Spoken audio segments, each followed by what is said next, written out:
calendar for November 21st, 2025. The court's orders for the taking of fingerprints and DNA samples made on the 2 a.m. calendar on the first of the month will also apply to these hearings. Before we begin, I am going to read the victim's rights advisement for any victims who may be either listening or observing here at the jail or online.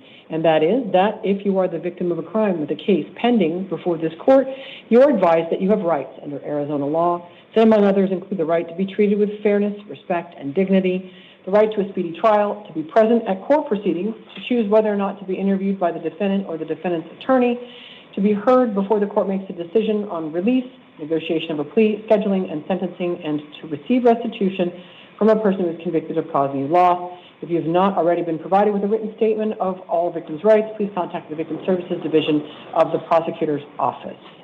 All right. I'm not sure when the interpreter joined. Mr. Hernandez, do you have a copy of the victim's rights in Spanish? Not, ma'am. You do not?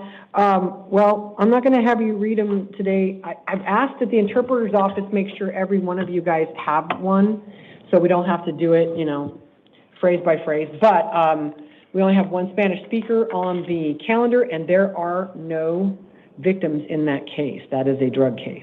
So, and also, I will note, statutorily, we are not required to read the victim's rights advisement. It's the court's policy. We've been asked by the department to go ahead and read it, but it is not statutorily required. So, all right, let's start with Mr. Fernandez Zuniga. If you please come all the way to the podium. Señor Fernández Zúñiga, pase al podio.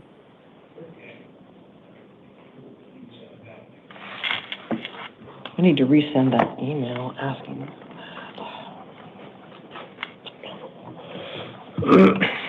All right, good afternoon, sir. Can I have your full name and your date of birth? Hola, buenas tardes, señor. Diga su nombre completo y fecha de nacimiento. Es José Antonio Fernández Zúñiga, March 7, 1990.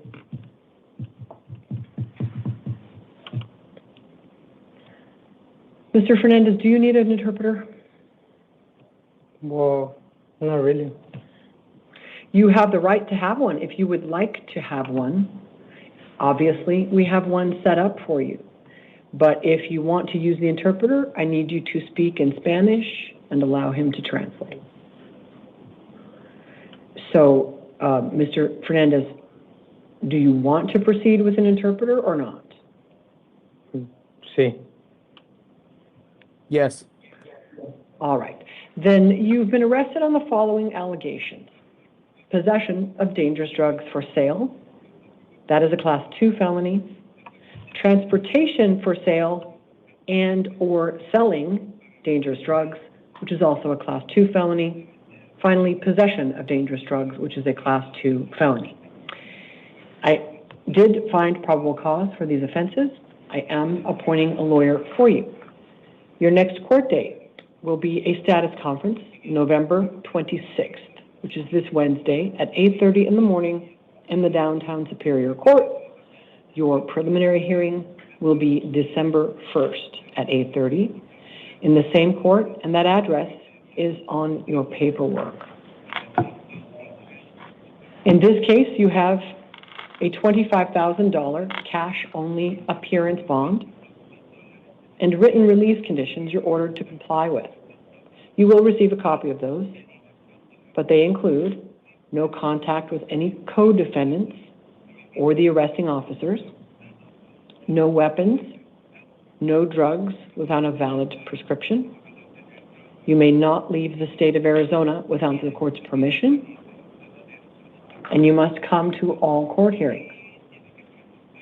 If you miss a court date or violate your release conditions, then you could lose that bond money forever, and there will be a warrant issued for your arrest. Everything you need to know is on your paperwork. If you'll please step to your left, the officer will hand you your copy. Thank you. And you can give him the headphones. Gracias. Thank All you. right, if the interpreter could make a general call for service, that would be great. Yes, ma'am. Martín Hernández. Sorry, Judge. All right.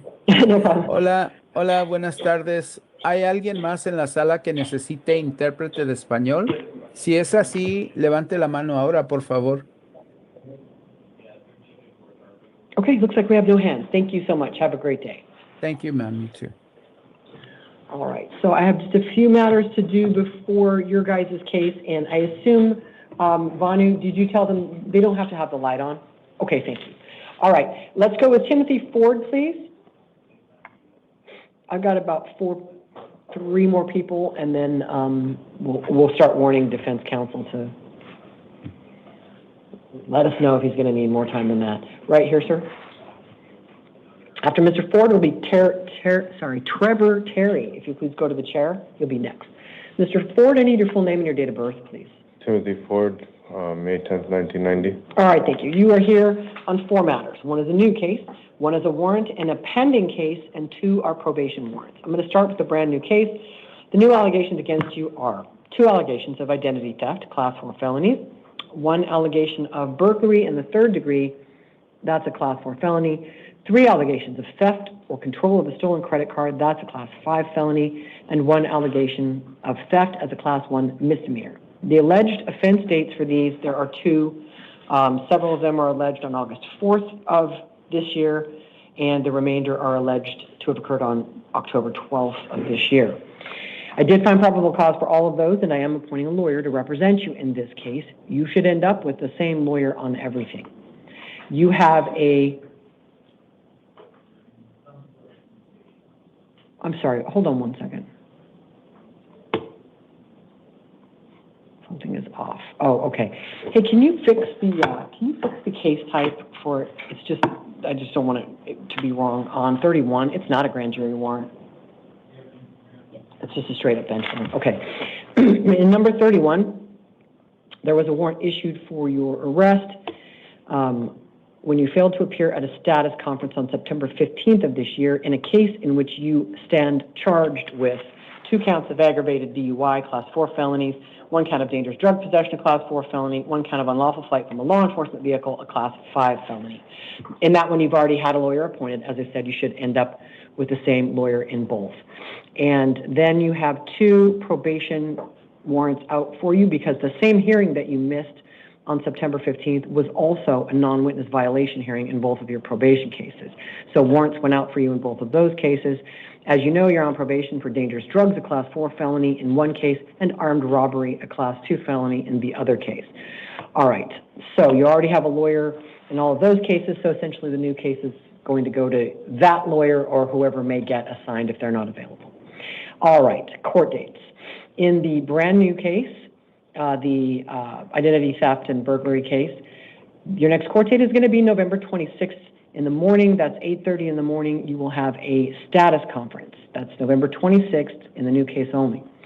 In all 4 cases, you're going to have a hearing on Monday, December 1st, and that is going to be a different type of hearing for each case. In the brand new case, it'll be a preliminary hearing. In the aggravated DUI case, it will be a status conference.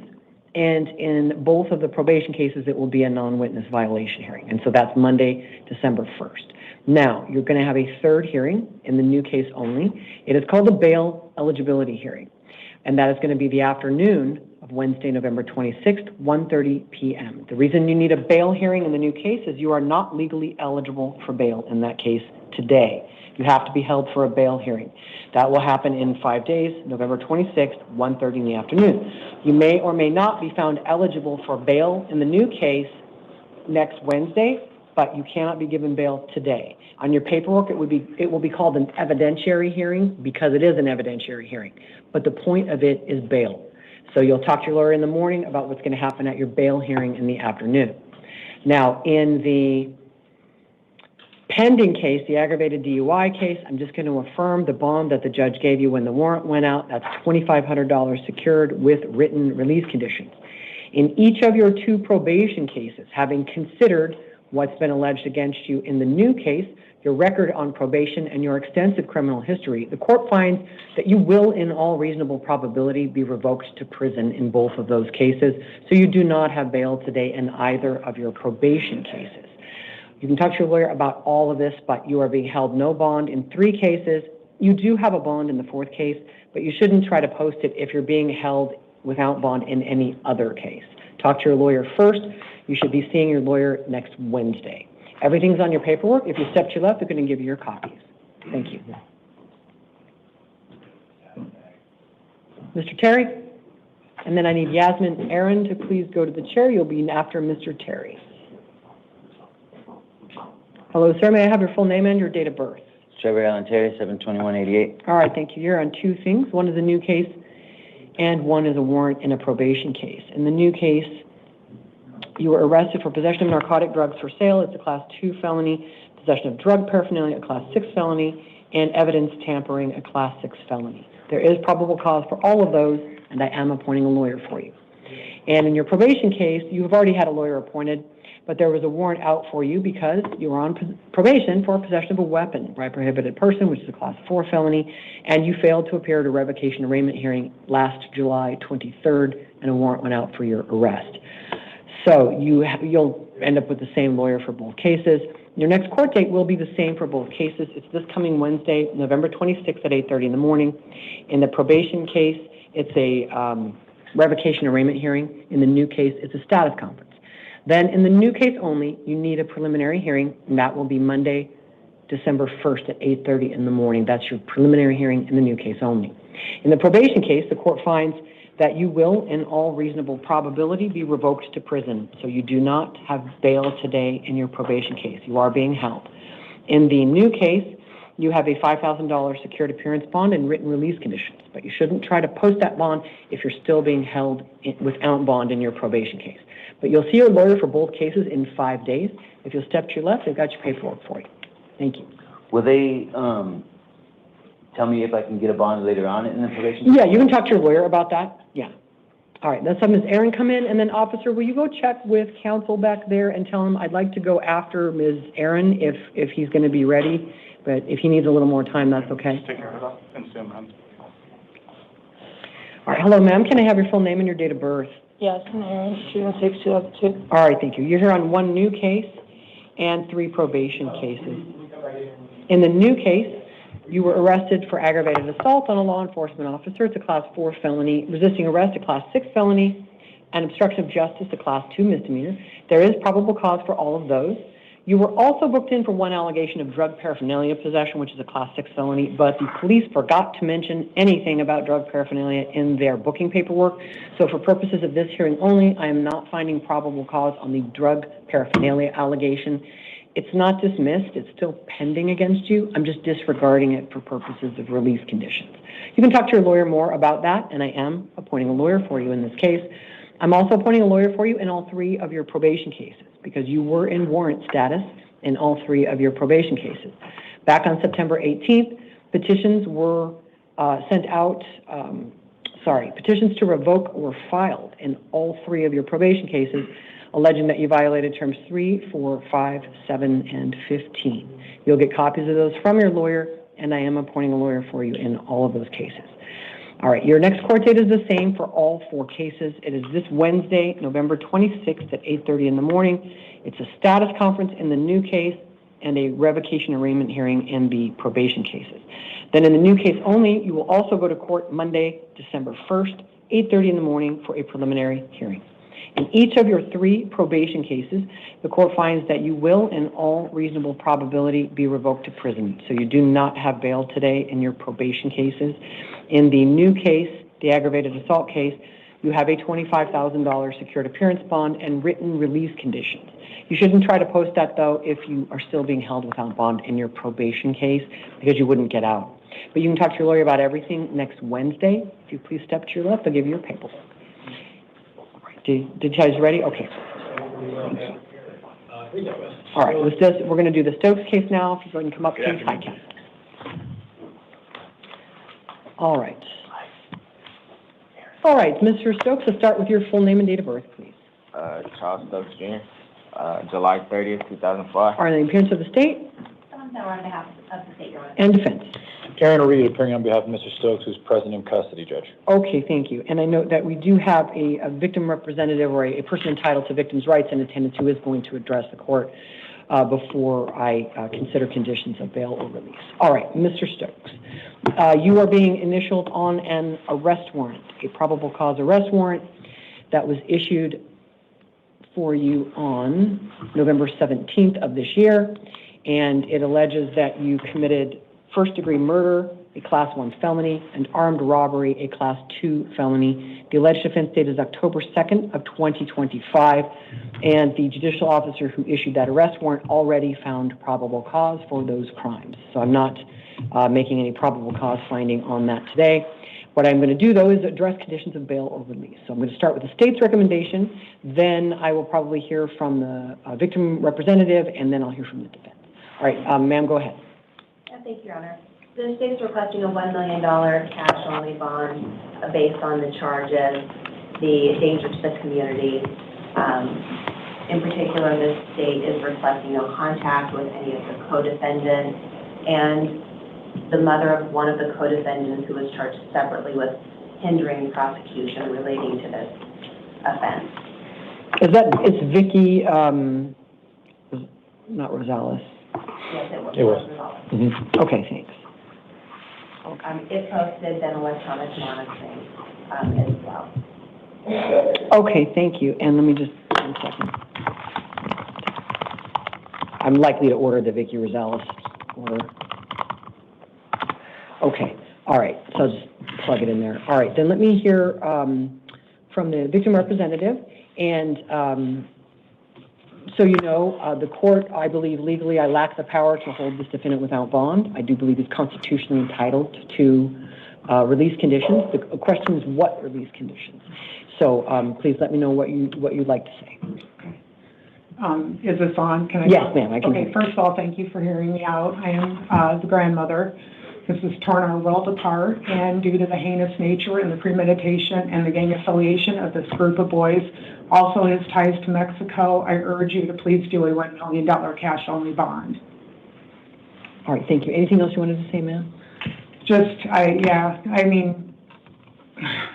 I was one of the only ones that got to see my grandson in the hospital before he died. I just retired as a 40-year trauma OR nurse.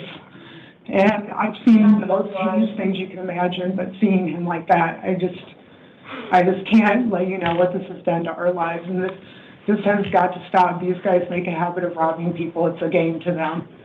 So we've got to keep them off the streets so somebody else's family isn't going through what we are. Thank you for being here. Thank you. We're going to go ahead and mute that so you can test it and make sure you know it's off. Give me the high sign when it should. Okay, it should be muted. You want to tap the mic for them, or maybe you guys can? I can't hear anything. Okay. All right, defense. Thank you, Judge. First, I do agree with most of what Ms. Sowers is requesting. In fact, we have no objection to any of the no contact orders with any of the co-defendants, any of those kinds of things with Ms. Rosales. I would ask that the court impose a $250,000 cash-only bond. Part of what the court needs to consider is a person's actual ability to pay a bond. And there are not many people on planet Earth that can pay a $1 million cash bond, to be completely honest. Sadly, there are more than there should be, but none of them end up in my courtroom. Fair enough, Judge. Yeah. I'll give you that. But Mr. Stokes does have ties to the local community. He's actually born and raised in Phoenix. His whole family lives here. And yesterday, when I went down there to self-surrender Mr. Stokes, he had no less than 30 or 40 family members there with him, supporting him. So those people are all here in the community. They're all a close-knit group of people that has the ability to watch and monitor Mr. Stokes in the community. He went to Camelback High School, graduated from Camelback High School. And as far as ties to Mexico, Mr. Stokes is half Mexican. So I guess that makes him have ties, but he is not a citizen. He doesn't have citizenship there. Just because half of his family is from Mexico doesn't mean he goes down there and frequents Mexico. There's nothing to indicate he has the ability or means to even flee the state, let alone the country. And I believe a $250,000 cash-only bond is appropriate given the allegations in the petition here, in the Form 4. Clearly, there are a lot of redactions and things that I can't see. Based on what I can view, it does not appear that Mr. Stokes pulled the trigger.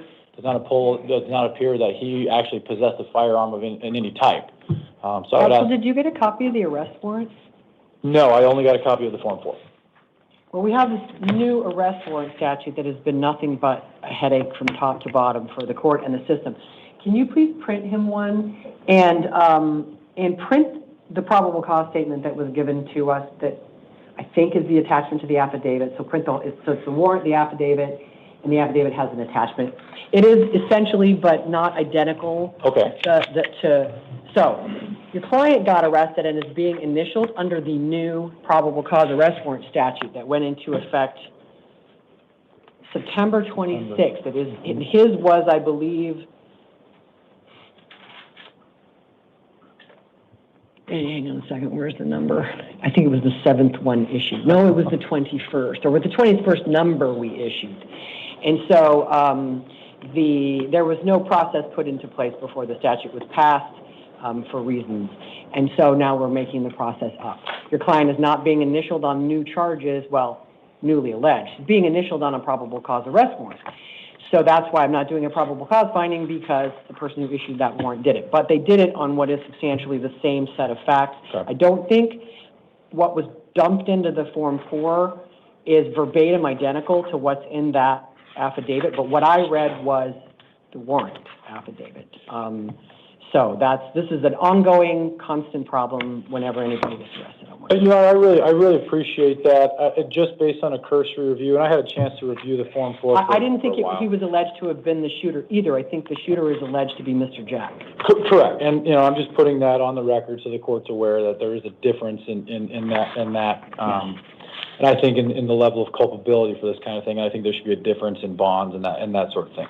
That's essentially my argument, Judge, is that there should be a difference between these defendants. I don't think they all should be lumped in under the same category. So I would ask the court for a $250,000 cash-only bond. That's a substantial amount of money for most people, certainly enough to secure the defendant's appearance in court. I would agree with the ankle monitoring, electronic monitoring, any sort of community supervision would be agreed upon. Thank you. All right. Yes, because I wanted to ask, do you disagree with, because that's a difficult fact statement to parse. It's not the first time I've read it, because I have had dealings with the co-defendants in both issuance of warrants and or these hearings. Go ahead, ma'am. The state believes this defendant is just as culpable as all of the other defendants. The defendant participated with 3 other individuals, so 4 individuals lured the victims, setting up a drug deal with the intent to rob them at gunpoint. 4 people surrounding a vehicle at gunpoint is clearly inherently dangerous and likely to lead to an injury or death, as it was in this case. Further, the state believes the defendant is a flight risk because he initially fled from the scene, obviously. He also failed to turn himself in for quite a period of time until he finally did last night. He's facing significant time in prison and has every incentive to flee. Okay. All right. I have one more question for you, counsel. Yes. Which is, so I did, as I do when I am able to, I looked up the release conditions of the co-defendants. And so I will say that Mr. Jack, who is believed to be the shooter, is being held on $1 million cash bond at this moment. The other 2 co-defendants, who are believed to be accomplices and thus subject to the felony murder rule, well, not that Mr. Jack isn't, but he's also subject to the regular murder law, they are being held on $750,000 secured. And so looking at the current available known weight of evidence against Mr. Stokes, there is absolutely probable cause.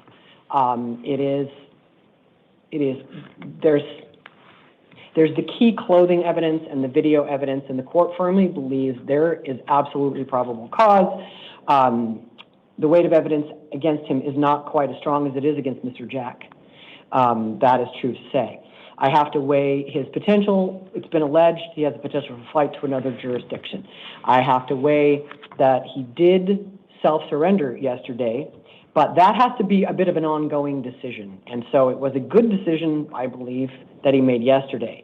He had previously made a different decision according to the Form 4. And of course, deciding to self-surrender at this point is not the same as deciding to surrender for a guilty verdict.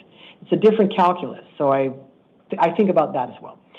So I was prepared to likely consider a $750,000 secured bond for your client, but I don't know if that is more or less onerous than $250 cash, because if people are using a bail bondsman 250 cash to be considerably more expensive than 750 secured. Yet you have to have security for 750,000, which is harder to come by. Is this a calculus that you already went through, counsel, when you recommended 250 cash? That was, and speaking with this family, and to be completely frank, I'm not sure the family will be able to bail them out in either scenario.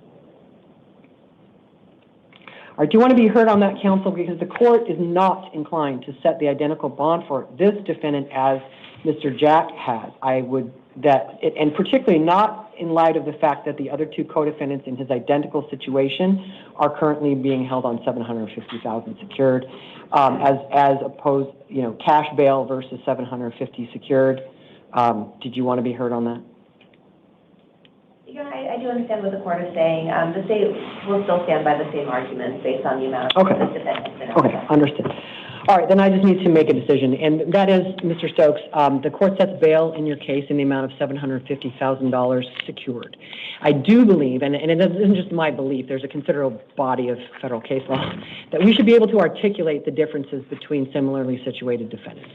And right now, I think that the potential for risk of flight on your part is mitigated by the self-surrender, and that leaves you essentially in a similar position to Mr. West and Mr. Coleman. So that is the court's decision today. If you post that bail, you'll be on an electronic ankle monitor. You are not to have any contact with any co-defendants or Vicky Rosales, whether you are in or out of custody. And absolutely no contact with any of the next of kin of the deceased victim or any contact with the surviving victim/witness. There was another young man who was with the person who was killed. Absolutely no contact with him or any of his family. And that's not direct, indirect, to third parties, social media, nothing. No weapons, no drugs, no alcohol. I think that's everything. Anything else, counsel? I don't think so, Your Honor. All right. Judge, sorry, one last thing. Just to make sure it gets put into the minute entries, I would be representing him from Your Honor. Yeah, I did make a general finding of not indigency, and I'm not sure whether the NOAs, quote-unquote, filed here actually make it as correctly filed downtown because of reasons. But so safest thing for you to do is actually file the NOA downtown. Maybe you already knew that. We will. I think it's about half the time that works. All right. And I will state as well that this bond is very much in line with what we typically set in these types of cases, and that it is what the court believes is the most fair balancing of the many, many factors at play. So in any event, I think I've probably said enough on that. Counsel will get you copies of it. And if the victims want a copy as well, they can get one through the representative there. And counsel, if you want to keep using the room, I've got a long calendar. We've got a lot of time that you can if you want. Thank you, Judge. We will all take you up on right. Then we'll be in recess on this matter. Thank you all. All right. Oh, yeah, sorry. All right. Mr. Walser Jolly will be next. And did you want to go first, counsel? Yeah, let's let you out the door first before Mr. Walser Jolly comes in. Sure.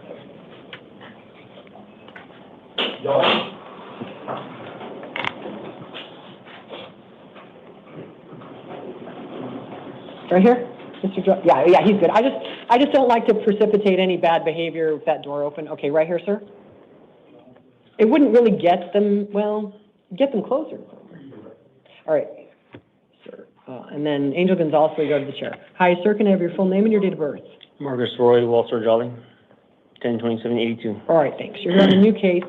You got booked in for possession of dangerous and narcotic drugs for sale. Those are Class 2 felonies, possession or use of a weapon by a prohibited person, and during the commission of a drug trafficking crime. Each of those is a Class 4 felony, and there is probable cause for both of them. I am appointing a lawyer for you. Your next court date is going to be a status conference this Wednesday, November 26th. 8:30 in the morning in the downtown Superior Court, with a preliminary hearing December 1st at 8:30 in the same court. And in this case, based on your criminal history, your parole status, and the weight of the evidence against you, I am going to go with the state's recommendation. I believe it's appropriate. It is $75,000, and it is cash only. You also have a parole hold that's been placed on you at the jail. So even if you did post that bail, DOC would have 24 hours to come and get you and put you into their administrative process. So you may want to talk to your lawyer before you think about doing that. If you are out of custody at any point in this case, do not possess weapons, No drugs without a valid prescription, don't contact the arresting officers, and call your parole officer within 24 hours of hitting the street. Everything's on your paperwork. If you step to your left, this gentleman's going to give you a copy. Thanks. All right, Mr. Gonzalez, Angel Gonzalez. And then Caitlin Buchanan, will you please go to the chair? Hi, sir, can I have your full name and date of birth? Angel Javier Gonzalez, 9/11/1991. All right, thanks. You're here on a new case. You got arrested for second-degree burglary. It is a Class 3 felony, and there is probable cause for it. I'm appointing a lawyer to represent you. Your next court date will be a status conference this Wednesday, November 26th at 8:30 in the morning in the downtown Superior Court, with a preliminary hearing December 1st at 8:30 in the same court. And in this case, you have a $5,000 secured appearance bond. If you post it, do not go to the scene of the alleged crime. Absolutely no contact with the alleged victim, no weapons, no drugs, and on a valid prescription. If you step to your left, I'll give you a copy of your paperwork. All right, Ms. Buchanan.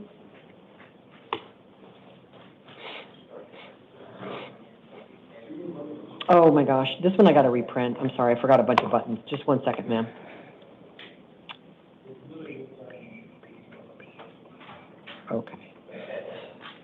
Okay, I just forgot to click a bunch of things on Buchanan's officer. We got to reprint it. Thanks. Okay. All right, ma'am, can I have your full name and date of birth? Caitlin Buchanan, 2/27/2001. All right, thank you. You're here on a new case. You were arrested for aggravated identity theft, a Class 3 felony. A total of 3 counts of forgery, all Class 4 felonies, 4 counts of theft by control of a stolen credit card, those are Class 5 felonies, and 21 counts of theft as Class 1 misdemeanors. There is probable cause for all of those, and I am appointing a lawyer for you. Your next court date will be a status conference, November 26th at 8:30 in the morning in the downtown Superior Court. That's this Wednesday. Your preliminary hearing will be Monday, December 1st at 8:30 in the same court. Based on your criminal history, the very strong weight of evidence alleged against you as to multiple crimes against multiple victims on different dates, which raises the possibility of a lengthy prison sentence, the court finds you pose a very high risk of new criminal activity and flight to avoid mandatory prison sentences. I also believe you have access to sources of false identification and potentially a stockpile of illegitimate funds with which to post bail and flee the jurisdiction. So bond is set in your case at $50,000 cash only. If you post it, do not go to the scene of the alleged crimes. Absolutely no contact with any of the alleged victims. No contact with your co-defendant. He just got held no bond as well. No weapons, no drugs without a valid prescription. Everything is on your paperwork. If you step to your left, they're going to give you a copy. All right, then Mr. Banegas.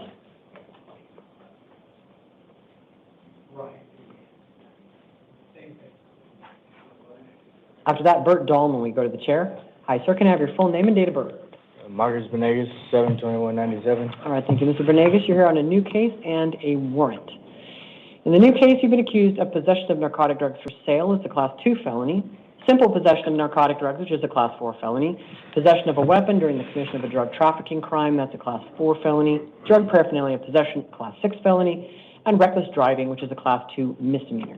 There is probable cause for all of those things, and I am appointing a lawyer to represent you. Your next court date will be a status conference this Wednesday, November 26th at 8:30 in the morning. That's a status conference with a preliminary hearing December 1st at 8:30 in the same court. Bond is set in this case at $5,000 secured with written release conditions. In the Arrowhead Justice Court, they issued a warrant for you for failing to appear in a driving on suspended license case. That's a Class 1 misdemeanor. They have also alleged failure to appear in a misdemeanor case, which is itself a Class 2 misdemeanor. All right, this warrant was issued June 9th of 2025. Your court date in the Arrowhead Justice Court will be Monday, December 1st. Let me just count and make sure that's 10 days. It is. It's exactly 10 days. Monday, December 1st, 8:30 in the morning. Your bond in the Arrowhead case is $500 secured with written conditions as well. I did appoint a lawyer for you in the felony case. In this misdemeanor, I've appointed a lawyer just for help with the bond issue only. That's the way the justice courts do it. That's actually the way the law does it. You don't normally get a lawyer appointed in a driving on suspended license case, but you do get a lawyer if you can't post the bail. They'll represent you on the bail issue. So your total bond is $5,500. Everything is on your paperwork. If you step to your left, I'll give you a copy. Thank you. Mr. Dahlman, Bert Dahlman. He's got a hoodie on, officer. He's about 45, goatee, short hair, dark hoodie. Yeah, that's him. Yeah, sleeping. Yeah. Is the guy against the wall, leaning back? Yeah, that guy. Yep, that's him.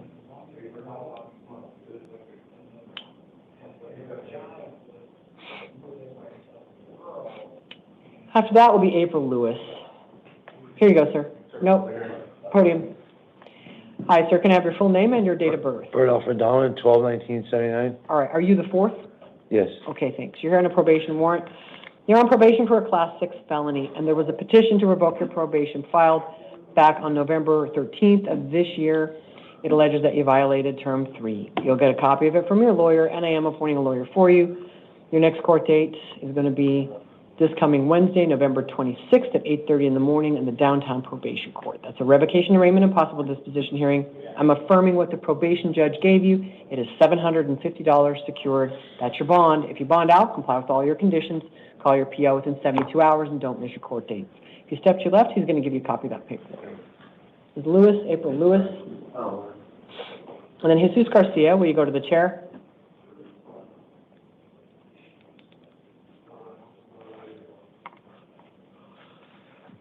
Hello, ma'am. Can I have your full name and date of birth? April Lynn Lewis, 3/22/96. Thank you. You're here on a probation warrant. You're on probation for a Class 6 felony, and there was a petition to revoke your probation filed on October 27th.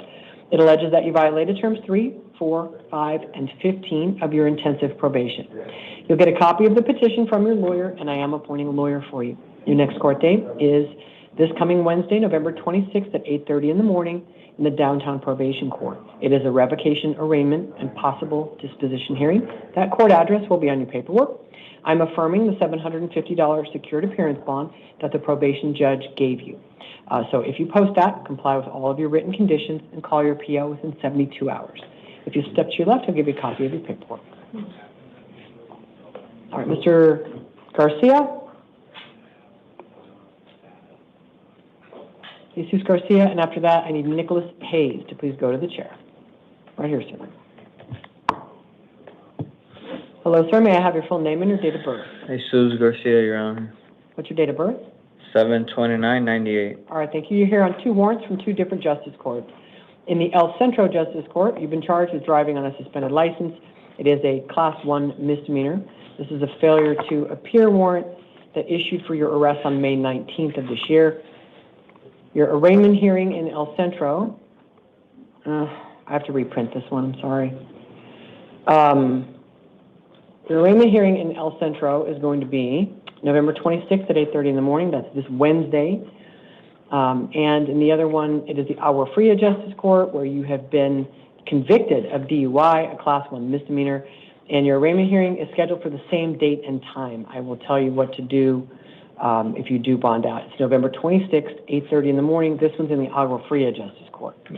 So you have a $500 secured appearance bond in the El Centro case and a $250 secured appearance bond in this Agua Fria case. That's $750 total. If you bond out, you need to call one of these courts and ask for a new court date. You just tell them you're double booked, and they will move it for you. The phone numbers are on the paperwork. It is up to you to call. If you don't bond out, then you'll be transported back to this building on the 26th, and you will have video court for both cases at the same time. And I did appoint a lawyer for you in the event you don't post bail. You're not otherwise entitled in these cases, but you will have a lawyer to help you with the bail if you do not bond out by next Wednesday. If you do bond out, call one of the courts and get your court date moved. How much did you say my bond was? $750 total. Okay. All right. If you step to your left, we just needed to reprint the paperwork so it shows the lawyer, and they're going to send it out. All right, thank you. Thanks. Oh, whoopsies. Here, I thought I got it all right. Okay, thank you. All right, Mr. Hayes? And after that, Louis Montoya, we go to the chair. Hello, sir. Can I have your full name and date of birth? Nicholas Jacob Hayes. What's your date of birth? 12/97. Okay, thanks. You're here on a probation warrant. You're on probation for a Class 6 felony. There was a petition to revoke your probation filed back on May 19th. That petition alleges that you violated terms 3 and 5.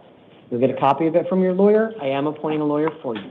Your next court date is a revocation arraignment and possible disposition hearing this Wednesday, November 26th, 8:30 in the morning in the downtown probation court. The address will be on your paperwork. That hearing will be a revocation arraignment and possible disposition hearing. You have a $500 secured appearance bond and written release conditions. If you bond out, comply with all of those and call your PO within 72 hours of hitting the street. If you step to your left, he'll give you that paperwork. Thank you.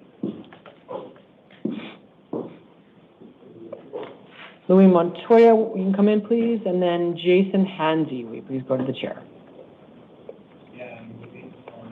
Hi, sir. Can I have your full name and your date of birth? Louis Montoya, 9/16/99. All right, thank you. You're here on a warrant from Apache Junction City Court, where it looks like you've been convicted of shoplifting, which is a Class 1 misdemeanor, and they had a hearing for you to talk about that, and you weren't there. So a warrant went out for your arrest. You're going to have an arraignment hearing there in that court November 26th at 8:30 in the morning. That's this Wednesday. And I know you're being held in other cases, so in this case, I'm setting what's called a placeholder bond. It's $50 secured. It's there to make you eligible for credit for time in custody in this case. So don't post it unless you're getting out on your other stuff too. And you have written release conditions in this case as well. And since this is actually Pinal County, if you don't bond out in Maricopa, what's going to happen is Maricopa is going to keep you until you're done with your Maricopa cases, and then they'll tell Pinal County they can come and get you. So talk to your lawyer about that. I think you're here on a felony, so you're probably going to, it might be a while. You'll at least be able to talk to your lawyer next week about how this works if you have any questions, okay? All right, if you step to your left, I'll give you that paper. Thank you. Mr. Hansey? And then Julius Lowe, will you please go to the chair? Hello, sir. Can I have your full name and your date of birth? Jason Hansey, 12/19/05. Thank you. You're here on a new case. This is one, just a second.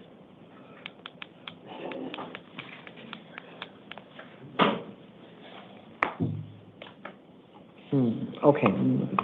Okay, I remember what I did on this. All righty. You're here on two things. One is a new felony case. One is a traffic warrant.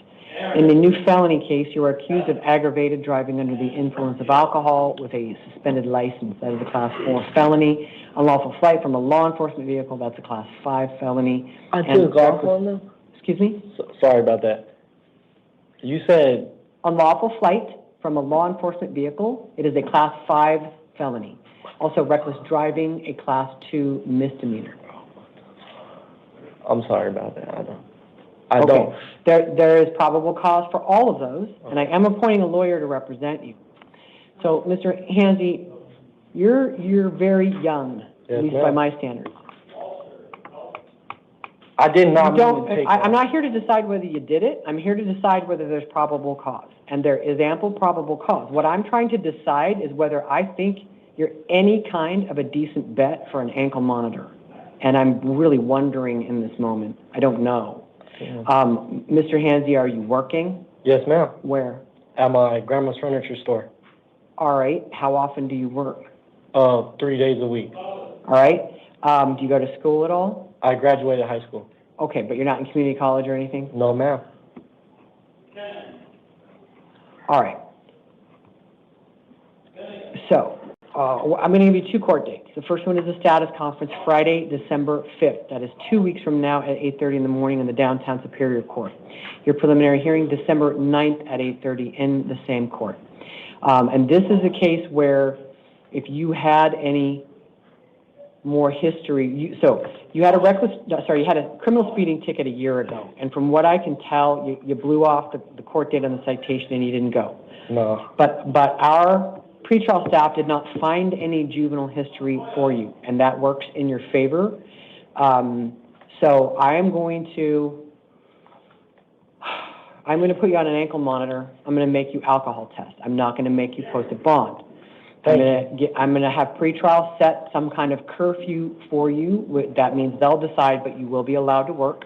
Okay. And they'll decide. They're going to assess you, and you tell them like things. If you have obligations or whatever, you deal with them, and they'll decide. But you are not of legal drinking age, and what they allege is some behavior that could have ended up in some flattened pedestrians at a minimum in a parking lot. And then you'd be here on murder charges. So what is alleged against you is actually quite serious. And I understand some people laugh and smile when they're nervous. I'm not when laughing. they're nervous. Yeah. I'm going to take it that way, and not meaning that you are not taking this with great seriousness. Because I will tell you that if you are convicted of the aggravated DUI alone, just the aggravated DUI, and you're a long way from being convicted, you are presumed innocent, I'm giving you a lawyer. This is not your trial. You're entitled to a jury trial. So you're a long way from being convicted. But any person who is convicted of that crime will do 120 days in the state penitentiary followed by probation. You cannot be sentenced to less. So you already, at this moment in time, are facing a possible 4-month prison sentence, not jail. Okay. And anybody who is not worried about that is either a hardened criminal or a fool. No, I'm worried about that. And so I'm not going to read too much into the laughter. I'm going to decide that it's nervousness. No, yeah, because this is very serious. Mr. No, I Gansey. know. Okay. I This didn't is a even- lot more serious than a simple DUI, a lot more. And I want you to take it seriously. Comply with your release conditions, which means you must comply with the ankle monitoring program. You deal with those guys. They'll hook you up later today, and then you get released, and they'll tell you when to call in. They'll tell you how to charge it, keep it charged. They'll tell you, when to come for alcohol testing. Just do it. Don't drink. Don't possess any weapons. I question your judgment to possess weapons, so don't. No drugs without a valid prescription, and your license is suspended. So I am also prohibiting you from driving as a term of release in this felony case. So everything is on your paperwork. It sounds like you do understand it's important that you don't miss any court dates. We will put out a warrant for you, and we will stick you with the bond. All right. That is the felony case. Now, in the misdemeanor case, it's Goodyear. It's criminal speeding, which is a Class 3 misdemeanor, and they've added a failure to appear charge, which is itself a Class 2 misdemeanor, and this dates back to 2024. The arraignment hearing there is going to be December 10th at 1 in the afternoon. The address for Goodyear is on your paperwork. So I'm releasing you on your own recognizance in the Goodyear case because I can't put you on an ankle monitor in a city court case. And I put a note in there for them that I did do that, so they have some idea you've got more going on. And as your future to-be-assigned defense lawyer will tell you in your felony case, you should not pick up any warrants while the felony case is pending. Your lawyer will be mad at you. It will not go well. It will not help you. Don't pick up any warrants. And I think that hopefully helps people understand how critically important it is to get to court. If you have some conflict with the Goodyear date, call the Goodyear court and ask for a new date. They're pretty flexible at those lower courts, I believe. If you have any problem with the court date in your felony, you call your lawyer. And we're going to give you a sheet for the public defender's office. So you call them and say, I'm in the hospital or whatever it is. You have to call them. But it's not a doctor's appointment. We're going to put out a warrant for you, and then we're going to make you post a bond. Okay. So just take this with great seriousness. Anybody should try to avoid ever being labeled a felon, especially at 20 years old, because it will haunt you for decades. You don't want to take any conviction, and if you have to take a conviction, you want it to be the nicest one you can get. And so, in any event, I'm just trying to give you a clue, because I don't think you have much criminal history at all. So just comply with what's going on. Go meet with your lawyer in a couple of weeks. In the meantime, fly right, be good, go talk to your lawyer, okay? All right, everything's on your paperwork. Thank you. I appreciate you very much. Good luck, sir. All right, Mr. Lowe, and then Joseph Martinez. Will you go to the chair?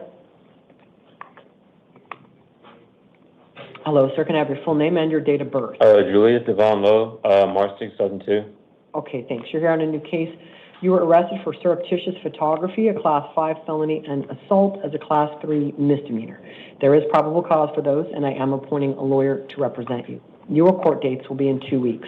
Your status conference is Friday, December 5th, which is 2 weeks from today, 8:30 in the morning in the downtown Superior Court, with a preliminary hearing December 9th at 8:30 in the same court. And in your case, I noted You do not appear to have much, if any, criminal history. This is not a violent offense. And so the court's primary interest right now is the safety and security of the alleged victim and keeping you away from that person. Hold on. So I'm planning to release you on an ankle monitor that is to enforce the order to move. You may not live where that person lives while this case is pending. It doesn't matter if your kids also live there. I am unsympathetic to that argument. Yeah. But you cannot live where the alleged victim lives.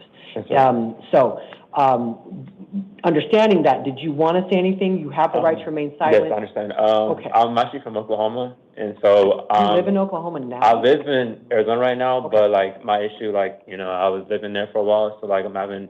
You don't have a good place to stay. Yeah, I can. Well, here's what I do. At this early hearing. Yeah. I'm not letting you go to Oklahoma. Okay. You need to stick around. Come in 2 weeks. Talk to your lawyer, and when you talk to your lawyer, bring what you can that would show where you're going to live in Oklahoma. How do you have the means to assure the trial court that you'll come back and forth for hearings? Some interim hearings the trial court might let you do virtually, but there's big ones they're going to demand that you show up for, and all of that. And so essentially, like, bring your best pitch. So your lawyer can say, my client wants to be allowed to reside in Oklahoma while the case is pending. And then the trial judge will decide. But I want the state to be able to weigh in. I want the victim has rights to be heard on that kind of thing. And I want the trial court to consider that. Does that make sense? All right. So for right now, stick around. Show up for these court dates, meet with your lawyer, and talk to your lawyer about any ongoing permission to be out of state. Okay. It's not impossible, but I understand that. It's a lot to. It's a bit of an ask, and I want the trial court to decide. So in this case, what I'm planning to do is ankle monitor. You can do a civil standby to collect belongings, and that means you have to call the El Mirage non-emergency line and say, I need a civil standby. They'll want to see that it's on your paperwork. They'll send a cop to go with you and keep the peace while you collect some stuff and go find somewhere else to stay. We have community resource lists at release. I think we may even have one in court if you want it. If you have absolutely nowhere, we've got a shelter list and that kind of thing.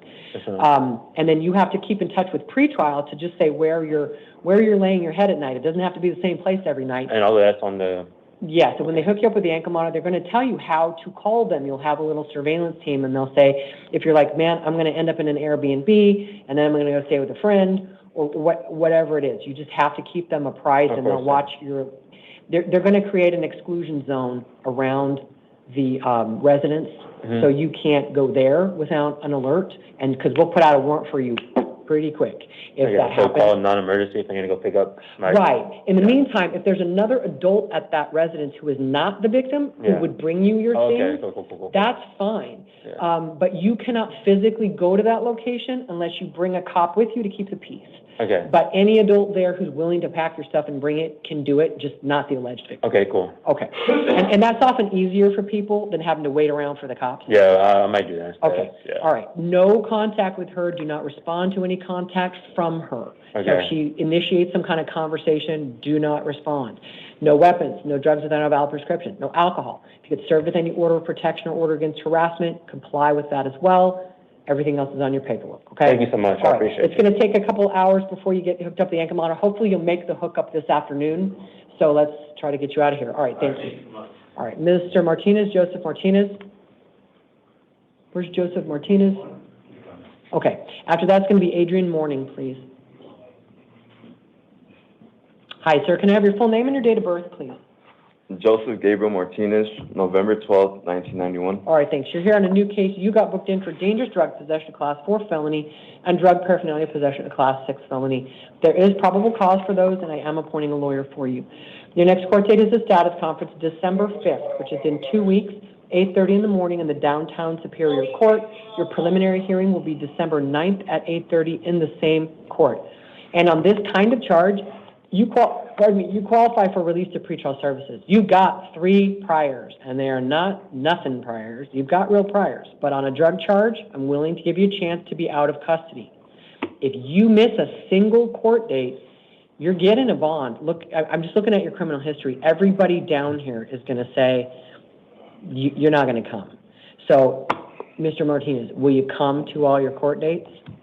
I mean, will I have to, will I have to do 2 weeks in jail? No, I'm talking about releasing you, Mr. Martinez. Okay, yes, of course, yeah. I'm trying to make you understand that, I'm trying to make you understand that Yeah, with because your priors. I've never had a drug charge before, I'm sorry. Right, with your priors, you missed one court date, nobody's gonna give you a second chance. I'm willing to give you a chance because it's drugs. Yes.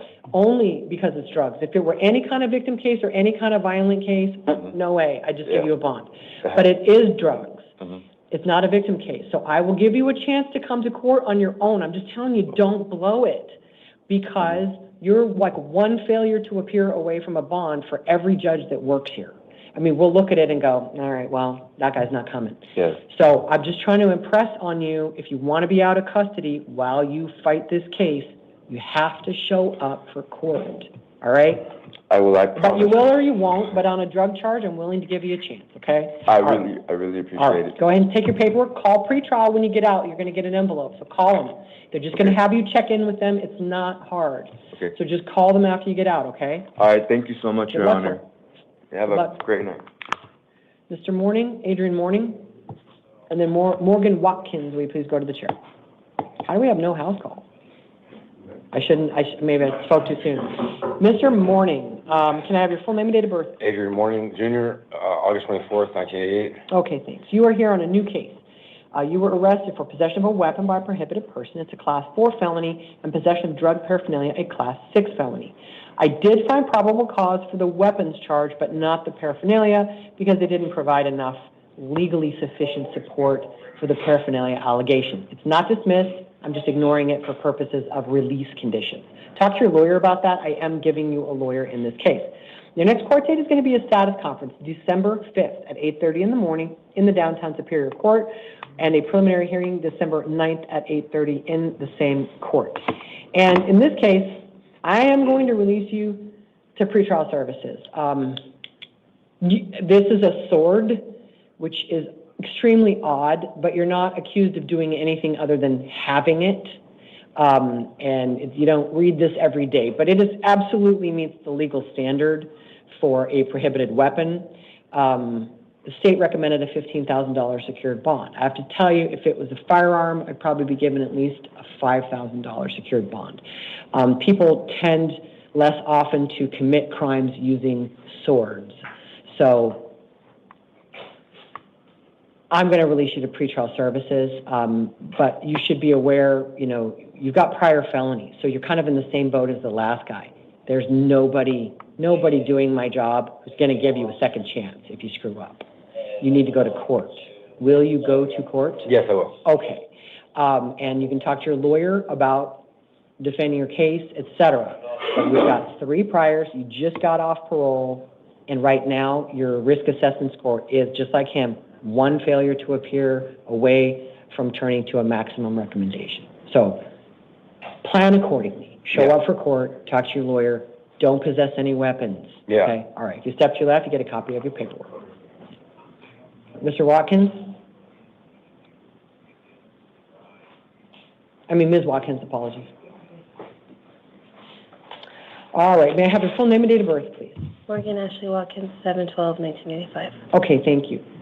Sorry, I'm just really, that's my computer. All of a sudden, it's making a super loud noise. Okay, can you hear that? It's like a rushing noise? Okay, I guess the mic's not picking it up. I don't know what that is. All right, you're the last person, and we're going to get through this. All right, ma'am, you got arrested on a warrant for a very old case, and that is possession or use of danger. Oh, no, yours isn't that old. I had one, maybe I'm confusing with yesterday. It was back to 2019. All right. Possession or use of dangerous drugs, possession or use of narcotic drugs. Each of those is a Class 4 felony. You've also been charged with drug paraphernalia possession, Class 6 felony. The alleged offense date is back on September 20th of 2023. And after the court tried to find you with a summons a couple times, that's the only reason it turned into a warrant finally at the end of last year. Address. We don't hold that against you. Okay. It just means we didn't have a working address. So, but that is not a failure to appear. Okay. So I'm going to appoint a lawyer for you, give you a status conference in 2 weeks, December 5th at 8:30 in the morning, preliminary hearing December 9th at 8:30. The address in downtown Phoenix is on your paperwork, and you qualify for release on your own recognizance. A summons was a polite invitation to court, and so already the state was only asking that you just be politely invited to come to court. So I don't think you're any kind of a risk. Just show up, because if you don't, you guarantee this happens again. Even in a case where you're, you know, looking at a likely probation outcome, assuming you don't have anything else going on. Well, no, you got 3 priors, so I don't know. But you know what, even people with priors these days are getting probation offers in drug possession cases. That's probably why they ask for a summons. So much more so than like 5 years ago. So that's why folks in your situation, even with your priors, if you look like a good candidate for probation, you might well get a probation offer. You're also entitled to go to trial and fight the case. But if you don't show up, you're going to get a warrant, you're going to get a bond, and then it becomes that much harder to fight your case. Where did this, I don't even know where it happened at. I don't. Oh, well, you'll get police reports through your lawyer, and if this rings no bells, the most I'm able to see on the warrant is it comes from Tempe. Yeah, okay. Tempe, September, 2 full years ago. Yeah. But you'll get police reports, you'll get everything from your lawyer. I'm just trying to encourage you not to miss court. Oh, because okay. even with your priors, there are people getting probation offers in drug possession cases. There absolutely are. I've always came to court. Yeah, go to court, talk to your lawyer, try to get the best outcome.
You need more screens on. All right. Thank you, may be seated.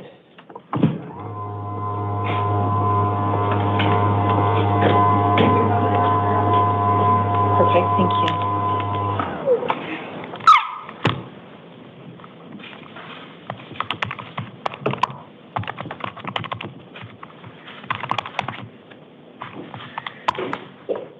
Ms. Sauer, we're going to do the interpreter matters first, and then we'll move to, I know we have counsel here on number 11. I'm assuming you're here on that as well. I am, yes. Okay.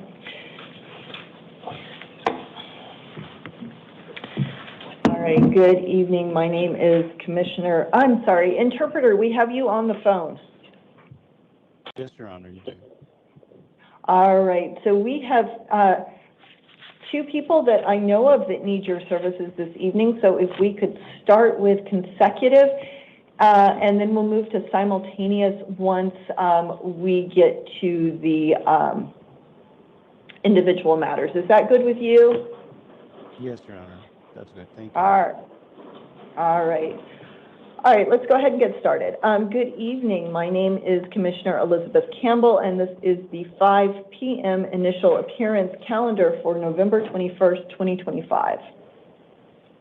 Bien, vamos a empezar. Buenas tardes, soy la comisionada Elizabeth Campbell, y esta es la lista de comparecencias iniciales de las 5 de la tarde de noviembre 21 del año 2025.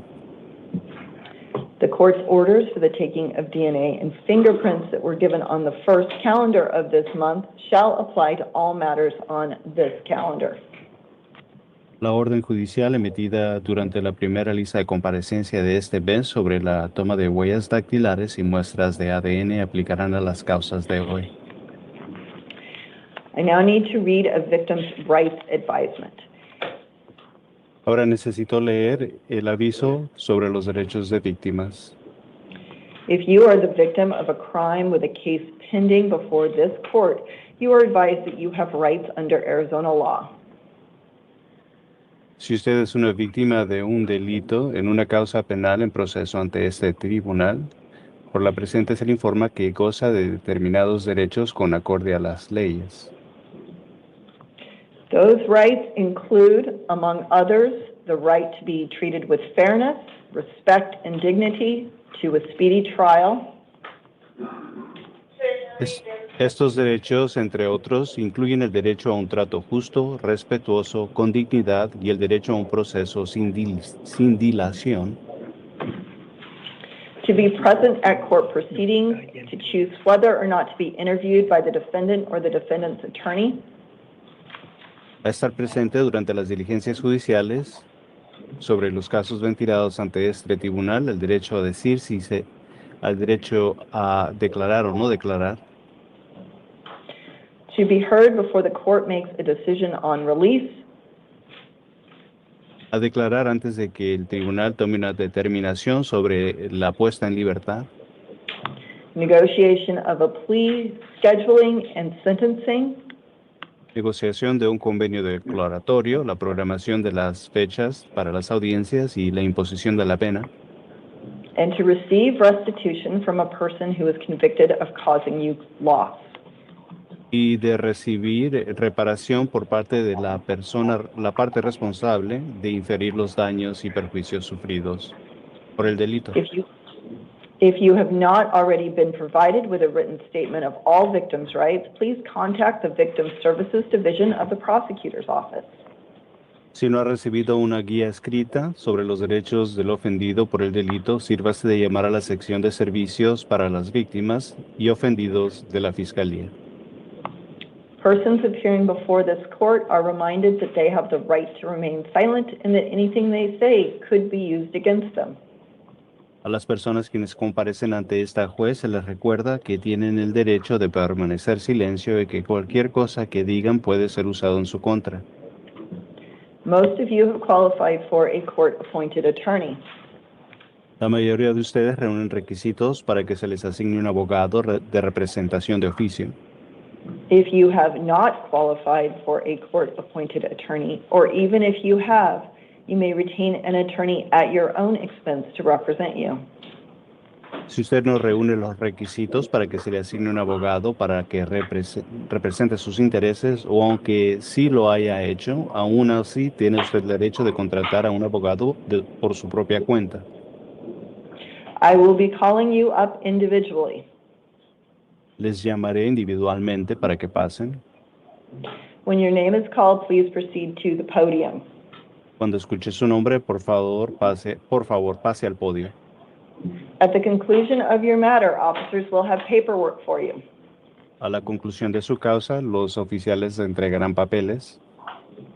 That paperwork will contain the dates, times, and locations of your future hearings. Esos papeles incluirán la fecha, hora y el lugar de sus audiencias futuras. They will also contain my complete orders in your case. Y también contendrán la totalidad de mis órdenes en su caso. All right, we are going to go ahead and start this evening with Braham.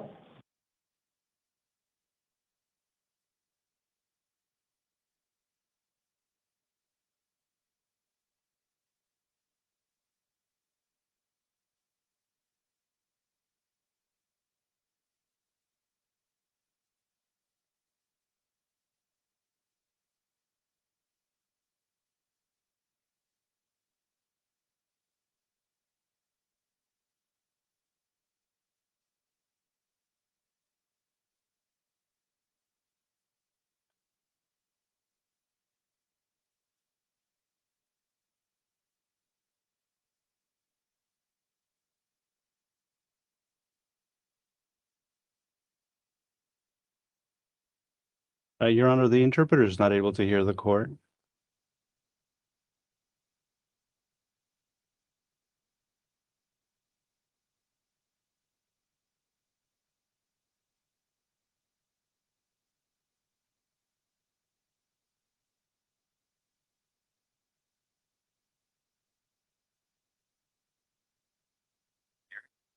I can hear you through the phone. Yes, I cannot hear the court.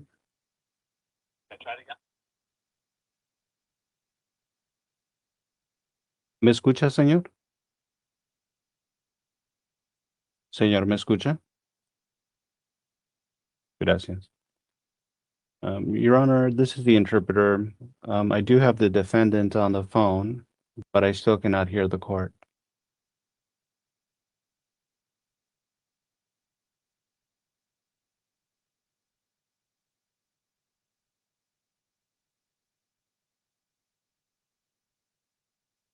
Can the court hear the interpreter?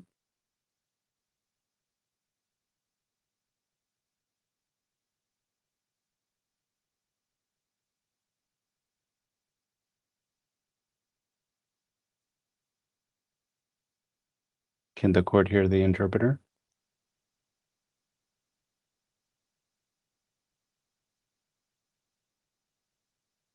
Your Honor, in case this is an issue with the interpreter's equipment, I'm going to hang up and then call back or reconnect.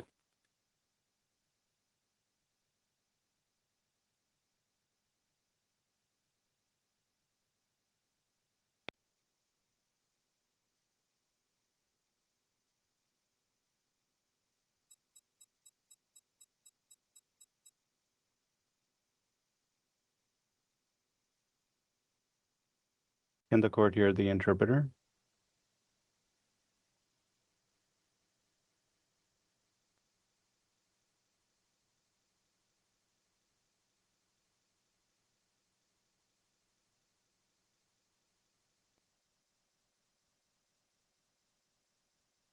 Can the court hear the interpreter?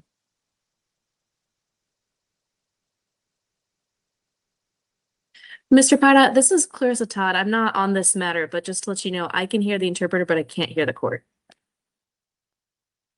Thank you.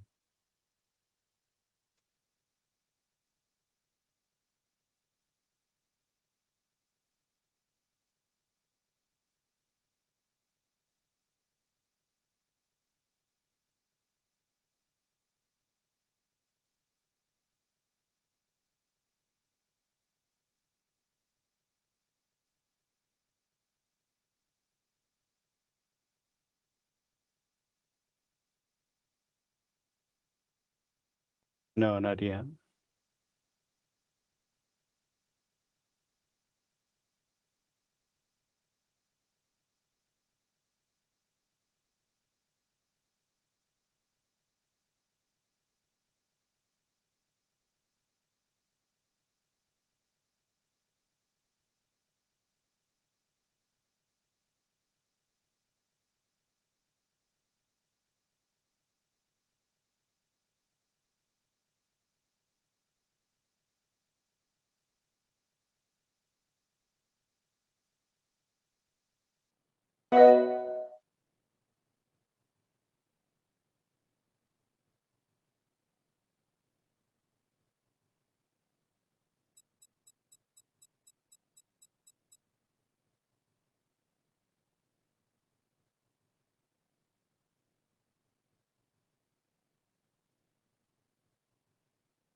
Go ahead and try not to. All right, Mr. Parr, can you hear us now? Yes, Your Honor, I can. All right, can you confirm that you can also communicate with Mr. Pinuelos? Yes. All right. All right, let's go ahead and get started. Mr. Pinuelos, will you please state your name? Braham Paul Reinaga Peñuelas. Ahan Paul Reynada Pañuelas. And Mr. Penuelas, what is your date of birth? 15 de febrero del 2000. February 15th of 2000. Thank you. All right, sir, you are here this evening because the grand jury in Maricopa County issued a warrant for your arrest based upon allegations that on or about October 1st of 2025 through November 5th of 2025, you committed the offense of conspiracy, a Class 2 felony, and that on or about those same dates, you also committed the offense of illegally conducting an enterprise, a Class 3 felony, and that on or about November 5th of 2025, you committed the offense of sale or transportation of a dangerous drug, a Class 2 felony, and that on or about November 5th of 2025, you committed the additional offense of sale or transportation of a narcotic drug, a Class 2 felony. In that matter, I am appointing you an attorney, and I am setting a hearing on November 26th at 8:30 in the downtown Maricopa County Superior Court. In this matter, I am setting a cash-only appearance bond in the amount of $75,000. All right, go ahead, step to left. Officer will have your paperwork for you.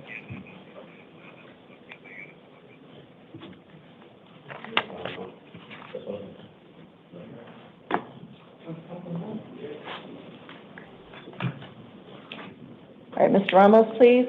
And Ms. Stetson, are you going, I'm sorry, Ms. Sauer, are you going to be appearing in this matter? What do we have right here? Damn, that was a little fella. All right, Mr. Ramos, go ahead, state your name. Mr. Ramos is a little fella. Enemías Omar Chilel Ramos. Enemías Omar Chilel Ramos. Did he say Enemías? And Mr. Ramos, what is your date of birth?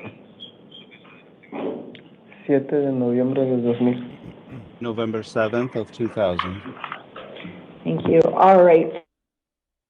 Here this evening, hold on just a second. Hey, how's everybody doing today? Hey, who's in here? Let me see who's in the chat right here. We got Maui. What up, Maui? How's it going? Hey, thank you. Thank you. Highly appreciate you guys. We are going to have to reprint this because I thought I saved, but the state hasn't came on yet, right? I have saved now. I apologize for that. All right, sir, you are here this evening because you were arrested on charges of aggravated assault. That is a Class 4 felony. I did find probable cause for that. Based upon the information that you provided to pretrial services, actually, give me just one second. How's it going? Before you reprint. Is my Based microphone upon too the loud? information that you provided to pretrial services, I am finding that you are indigent for purposes of appointing you an attorney. So I am appointing an attorney for you this evening. I'm also setting hearings on November 26th at 8:30 and December 1st at 8:30. Both of those will be in the downtown Maricopa County Superior Court. In your matter, I am setting a secured appearance bond in the amount of $15,000. In the event you are able to post that bond and secure your release, I am requiring that you comply with certain release conditions, including electronic monitoring. You are not to return to the scene of the alleged crime, not to have any contact with the alleged victim, not to possess any weapons, no drugs without a valid prescription, and you are not to possess or consume alcohol. You're also going to need to comply with the terms of any order of protection issued or to be issued. You may not reside at the same location as any alleged victim or go to the alleged victim's residence, even if you are an owner or renter of the residence. If you presently reside with any alleged victim, you must find an alternative residence. You can arrange for one civil standby with law enforcement to collect any essential belongings. Do you have any questions, sir? No, está bien. Okay. All right, go ahead. We didn't reprint your paperwork, but we have it for you now. If you want to go ahead, step to left. Officer has that for you. It sucks because we can't hear the translator. All right, Mr. Parra, before you leave us this evening, could you please inquire in the gallery if anybody else is going to be needing your assistance this evening? Yes, Your Honor. Yes, Your Honor. Buenas tardes, soy el intérprete. Si se encuentra en esta sala y está detenido y necesita asistencia en español para la audiencia, por favor levante su mano. Does anybody know where the state's here? I know the state was here earlier on. Did you guys catch the earlier hearing when the state was here? All right, interpreter, thank you so much for your assistance this evening. Thank you, Your Honor. All right, Martin Soto, please. Who's this? Lisa. James, we can't see her. And do we have Clarissa Todd on Teams? Yes, Your Honor, I'm here. Okay. Damn, Give me just a second. I'm going to update my form to reflect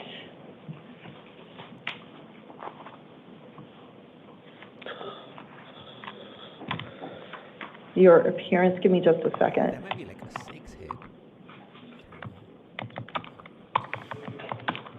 Just a guess.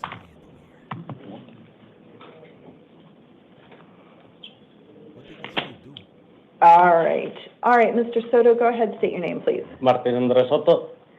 All right, and Mr. Soto, what is your date of birth? November 11, 1990. Thank you. All right. On behalf of the state, who do we have this evening? Good evening, Your Honor. Dawn Sauer on behalf of the state. All right, and on behalf of Mr. Soto? Good evening, Your Honor. Clarissa Todd appearing remotely.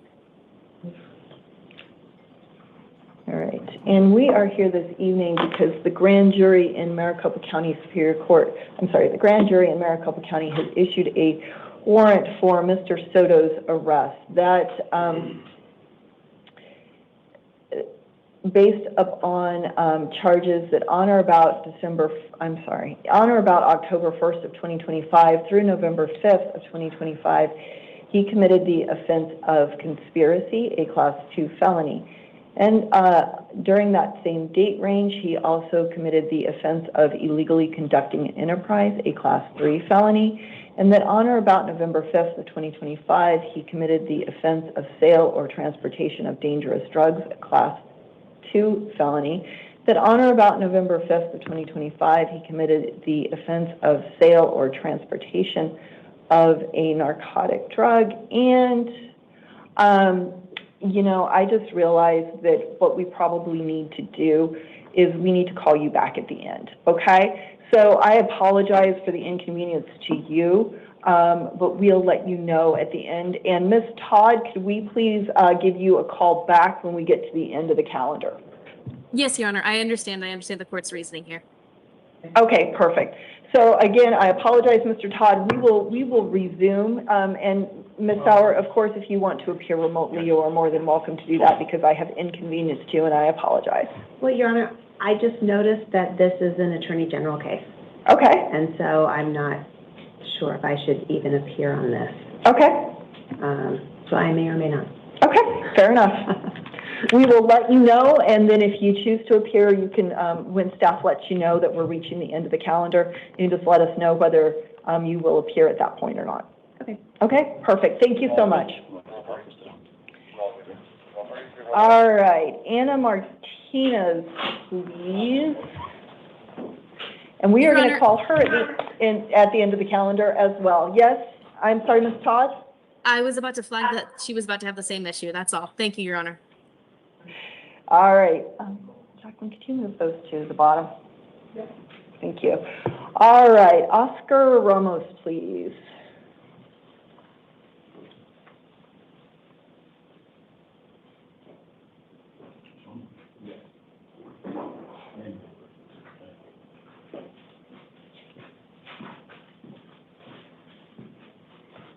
Oscar Ramos, 9889.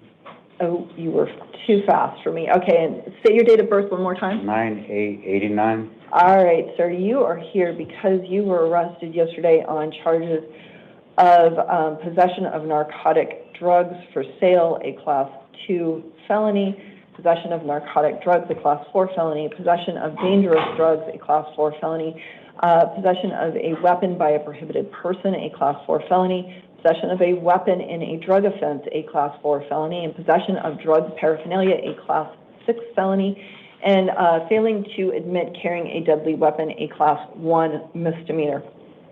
I did find probable cause for those violations, and I am appointing you an attorney. I'm setting hearings on November 26th at 8:30 and December 1st at 8:30. Both of those will be in the downtown Maricopa County Superior Court. In your matter, I am setting a secured appearance bond in the amount of $50,000. In the event you are able to post that bond and secure your release, you would be subject to certain release conditions, including electronic monitoring. You are not to possess any weapons, and you are not to possess any drugs without a valid prescription. All right? Go ahead, step to the left. Officer has your paperwork. Isaac Velasquez, please.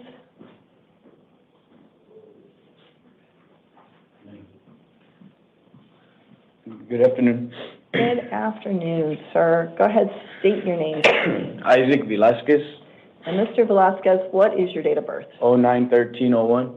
Thank you. All right, so you are here this evening because you were arrested yesterday on charges of possession of narcotic drugs for sale, a Class 2 felony, possession of narcotic drugs, a Class 4 felony, use of electronic communication in a drug transaction, a Class 4 felony, and possession of drug paraphernalia, a Class 6 felony. I did find probable cause, and I'm sorry, I should have noted that it is one count of all of those charges, except for there are 3 counts of possession of narcotic drugs, all Class 4 felonies. I did find probable cause for all of those. I am appointing you an attorney. I am setting hearings on November 26th at 8:30 and December 1st at 8:30. Both of those will be in the downtown Maricopa County Superior Court. In your new matter, I am setting a secured appearance bond in the amount of $25,000. Now, you are also here because you are currently on probation. In your case is CR 2022-142807 and CR 2022-030683. In both of those matters, your new charges for which you were arrested yesterday would constitute an alleged Term 1 violation of your probation cases. In each of your probation cases, I am appointing you an attorney, and I am setting hearings on November 26th at 8:30 in the downtown Maricopa County Superior Court. In each of your probation cases, I am setting a secured appearance bond in the amount of $250. In the event you are able to post your bonds and secure your release, I am reminding you you are on probation, so you would need to contact your probation officer within 72 hours. All right, go ahead, step to the left. Excuse me, I'm sorry, I don't mean to bug you. When you said I have, so you said I have a $25,000 bond for the first case, and then I have charges. $250 for the probation violation? For each of your probation. Oh, so that's like $500, okay. Yes, sir. All right, thank you, I appreciate it. All right, Carter Olson, please, and then Santos Moran. Olson?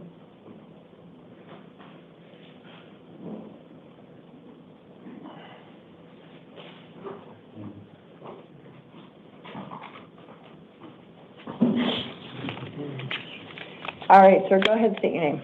Carter Olson. And Mr. Olson, what is your date of birth? 12/5/05.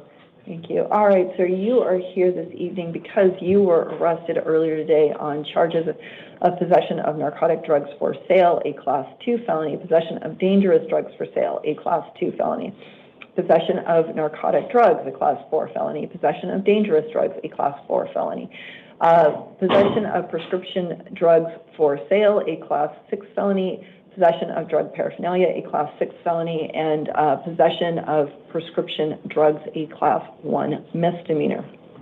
Yes, ma'am. And I'm sorry, I'm going to do that again because I didn't read the counts, and I want to make sure I do that. You have 2 counts of possession of narcotic drugs for sale, each Class 2 felonies. 2 counts of possession of dangerous drugs for sale, both Class 2 felonies. 2 counts of possession of narcotic drugs, both Class 4 felonies. 2 counts of possession of dangerous drugs, both Class 4 felonies. 5 counts of possession of dangerous drugs for sale, all Class 6 felonies, 1 count of possession of drug paraphernalia, a Class 6 felony, and 5 counts of possession of prescription drugs, all Class 1 misdemeanors. I did find probable cause for all of those. I am appointing you an attorney. I am setting hearings on November 26th at 8:30 and December 1st at 8:30, both in the downtown Maricopa County Superior Court. In your matter, I am setting a cash-only appearance bond in the amount of $20,000. $20,000. All right, go ahead, step to the left, officer has your paperwork. Santos Moran, please, and then Ramondo Williams.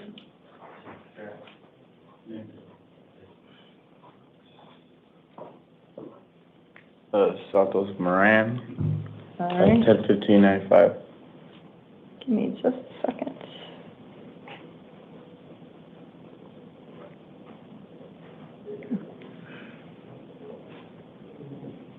All right, and Mr. Moran, what is your, one more time on your date of birth, sorry. 10/15/95. Thank you. All right, sir, you are here this evening because the Gila County Superior Court issued a warrant for your arrest for failure to appear in their matter, CR 2025-00077. In that matter, if you're entitled to have, or if an attorney has not already been appointed to represent you, and if you are entitled to have an attorney appointed, an attorney should be appointed at your next hearing, which will be in the Gila County Superior Court on November 26th at 8:30 a.m. In this matter, I am setting a secured appearance bond in the amount of $2,500. In the event you are able to post that bond and secure your release, or subject to certain release conditions, including the requirement that you not possess any weapons, and you do need to go to that hearing. If you're still in custody, you will be transported. Okay? Okay. All right. Is there charges or? So this is a failure to appear in your matter. It looks to me like the charge involves contraband. Contraband. Mm-hmm.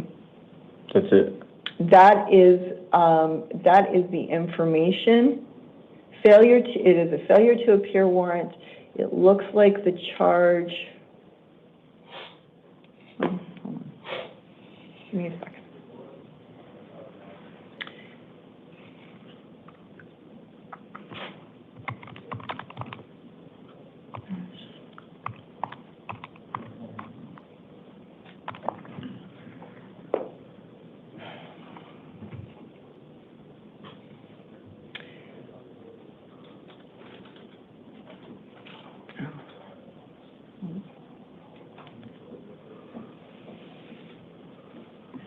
That is the information that I have on this warrant, that is contraband.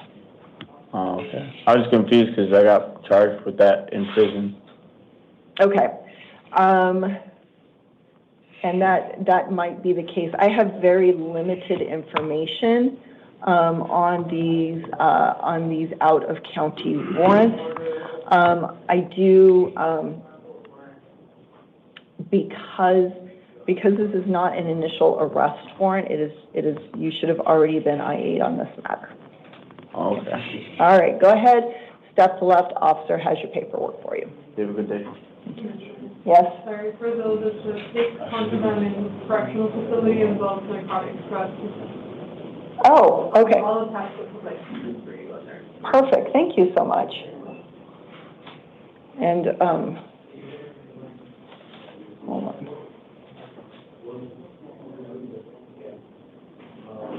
Review.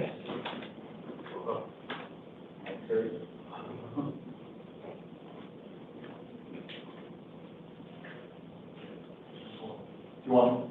Yeah, give me just a minute.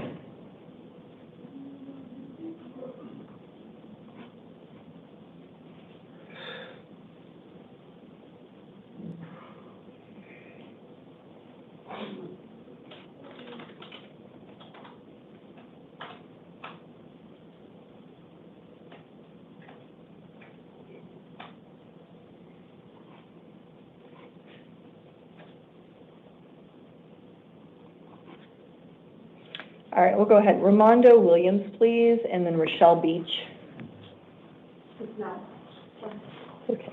Thank you for doing that. All right, Mr. Williams, go ahead and state your name. Armando Williams, And Mr. Williams, what is your date of birth? 3685. Thank you. All right, sir, you are here this evening because the Maricopa County Superior Court issued a warrant for your arrest based upon allegations that you violated your probation in your case CR 2022-116179. In that matter, I am appointing you an attorney, and I am setting hearings on November 26th at 8:30 in the downtown Maricopa County Superior Court. I'm also setting a secured appearance bond in the amount of $1,500. In the event you are able to post that bond, I am reminding you, you are on intensive probation services, so you would need to contact your probation officer within 24 hours. All right, go ahead, step to the left, officer has your paperwork for you.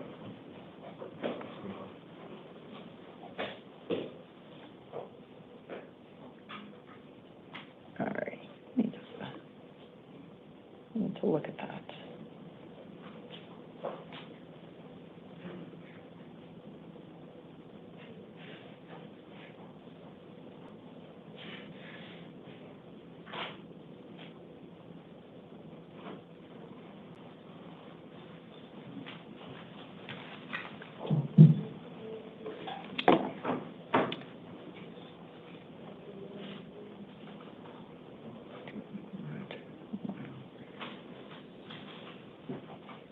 Okay.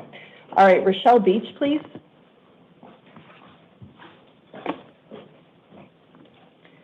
All right, ma'am, go ahead and state your name. Rochelle Beach, And Ms. Beach, what is your date of birth? 9/14/87.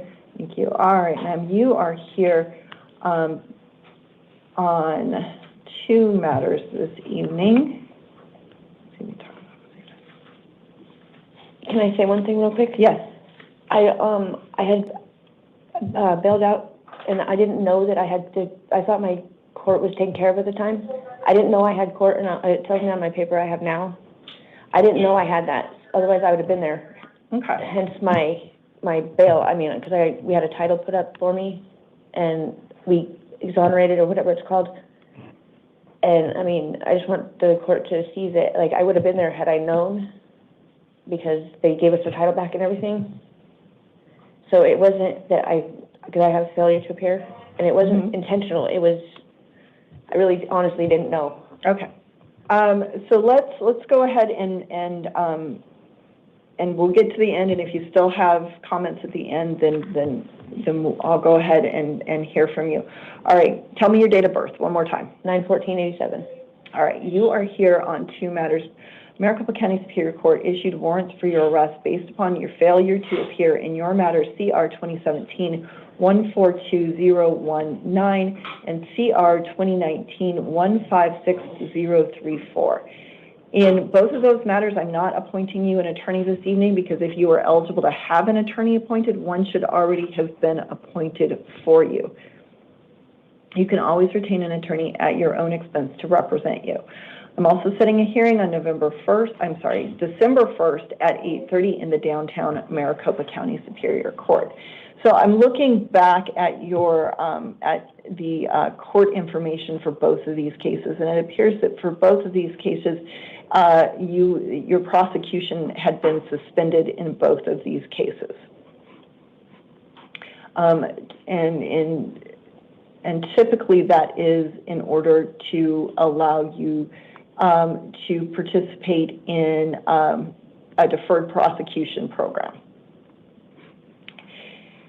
And it looks like, based upon the court information, that that I had trouble transferring it to my county. Well, that it was, that prosecution was ultimately reinstated in both of those cases. So based upon my information that's in the court system, I do think that the bond amount in the warrant is appropriate, especially given the age of these warrants. So these warrants were both issued on January 3rd of 2023. So they have been out there for a good long while at this point. Right, and since I've gotten clean and I've been trying to get things in order to take care of them and whatnot, because when I found out I had them, but I was, you know, I wasn't clean at the time, but I mean, I am now.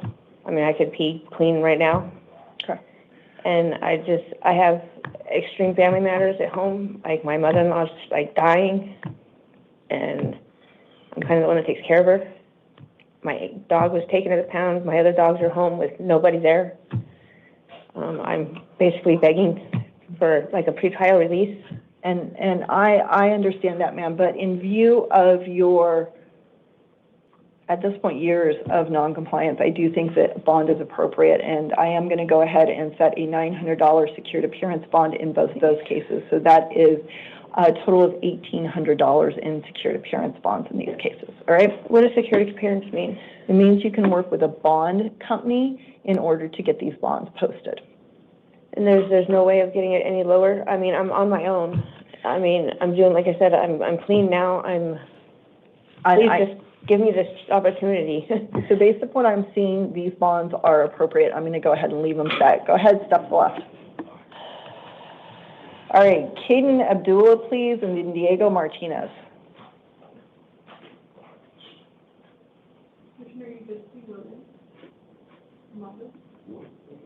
Yes.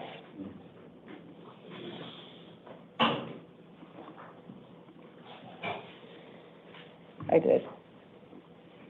All right, Mr. Abdullah, go ahead, state your name. Caden Abdullah, And Mr. Abdullah, what is your date of birth? March 20th, 2002.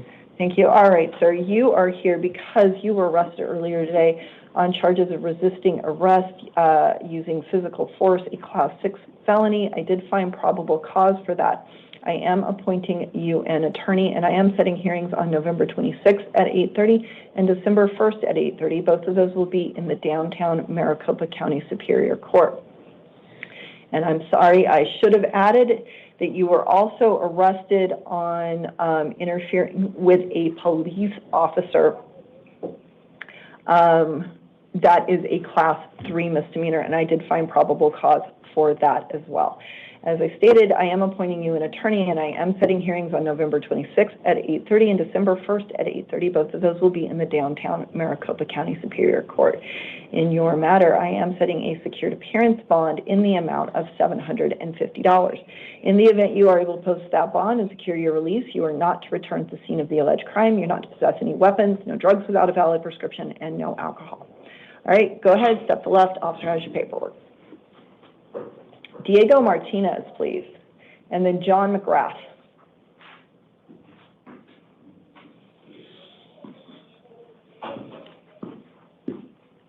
All right, sir, go ahead, state your name. Diego Martinez, And Mr. Martinez, what is your date of birth? August 9th, 2005. Thank you. All right, sir. You are here this evening because you were arrested earlier today on charges of possession of marijuana for sale, a Class 2 felony, and possession of narcotic drugs for sale, a Class 2 felony. Based upon the limited information that I have available to me this evening, I'm not finding probable cause for those violations. That doesn't mean that they're dismissed. And formal charges may nevertheless be filed for those violations. I am finding a probable cause for your other offense for which you were arrested, which is carrying a deadly weapon, person under 21 years of age. That is a Class 3 misdemeanor. Based upon the information that you provided to pretrial services, I am finding that you are not indigent for purposes of appointing you an attorney, so I am not appointing you an attorney this evening. You may, of course, retain an attorney at your own expense to represent you. I am setting hearings on November 26th at 8:30 and December 1st at 8:30. Both of those will be in the downtown Maricopa County Superior Court. In your matter, I am setting a secured appearance bond in the amount of $750.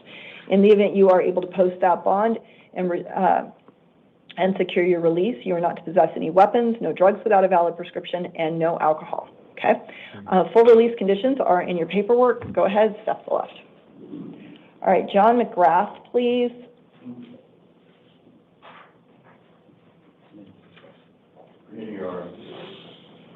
Good evening. All right, sir, go ahead, state your name. John James McGrath, And Mr. McGrath, what is your date of birth? 4/26/1989. Thank you. All right, sir, you are here this evening because the Maricopa County Superior Court issued warrants for your arrest based upon your failures to appear in your matter CR 2024-148751 and CR 2024-154188. In both of those matters, I'm not appointing you an attorney this evening because if you are eligible to have an attorney appointed, one should already have been appointed for you. You can always retain an attorney at your own expense to represent you. Yes, sir. Sorry, the guy told me I would have an attorney tonight. He told me that she would be here. I have no notice of appearance on your behalf this evening. All right. In both of your matters, I am setting hearings on December 1st at 9 a.m. in the downtown Maricopa County Superior Court. In your 24 matter ending 8751, I am setting a secured appearance bond in the amount of $500. In your 24 matter ending 4188, I am setting a secured appearance bond in the amount of $500. In the event that you are able to post those bonds and secure your release, you do need to go to your hearing on December 1st at 9 a.m., and you also need to contact your probation officer within 72 hours. Okay, and if I don't pay the bonds, then I get out in like 6 days from now or so? Well, if you do not pay the bonds, then you will remain in custody and you will be transported to that hearing on December 1st at 9 a.m. At that point, that judge can make a determination as to what, if any, bond amount is appropriate. Okay, it's on the 1st of December? Yes, sir. Okay, thank you. Mm-hmm. All right, Savannah, music, please. And then Dominique Hill. Good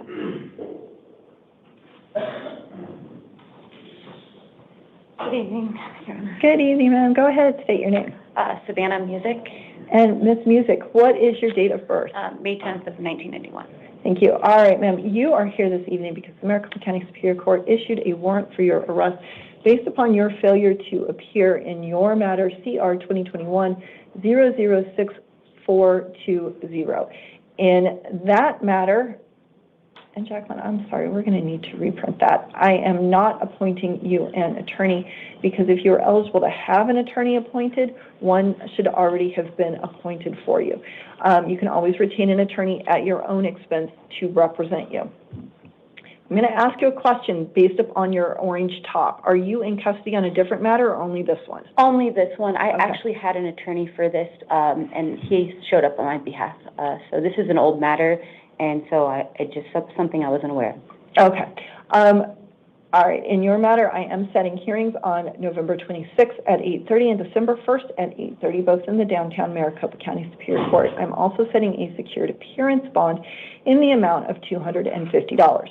In the event you are able to post that bond and secure your release, I'm reminding you need to go to your hearings. All right? Okay. All right. Officers should have your paperwork. Okay. Thank you. All right. Dominic Hill, please, and then Brandy Grubb.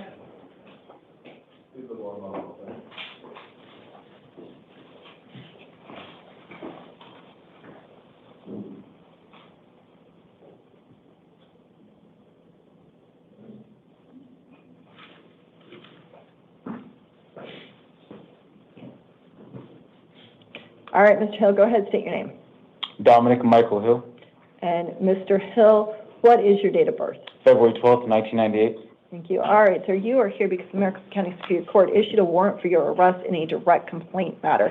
That direct complaint alleges that on or about April 1st of 2024, you committed the offenses of possession or use of dangerous drugs, a Class 4 felony, resisting arrest, a Class 6 felony, criminal trespass in the 3rd degree, a Class 3 misdemeanor, and disorderly conduct, a Class 1 misdemeanor.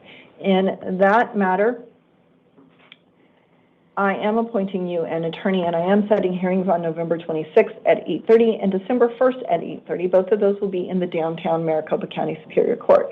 Also setting a secured appearance bond in the amount of $150. In the event you are able to post that bond and secure your release, you would be subject to certain release conditions, including the requirement that you not possess any weapons. All right, go ahead, step to the left, authorize your paperwork. Brandy Grubb, please, and then Mark Fulkins. Hello. Hi. Go ahead, state your name. Brandy Grubb. And what is your date of birth? 9/28/89. Thank you. All right. You are here because the Maricopa County Superior Court issued a warrant for your arrest based upon allegations that you violated your probation in your case CR 2022-148727. In that matter, I am appointing you an attorney, and I am setting hearings on November 26th at 8:30 in the downtown Maricopa County Superior Court. Also setting a secured appearance bond in the amount of $100. In the event you are able to post that bond and secure your release, I'm reminding you, you are on probation, so you would need to contact your probation officer within 72 hours. Okay, what are you, I don't understand, what is that, new charges, or I don't understand what the... So it is, because I was told I had no new charges whenever I've been in custody for 2 weeks now. Okay, already. so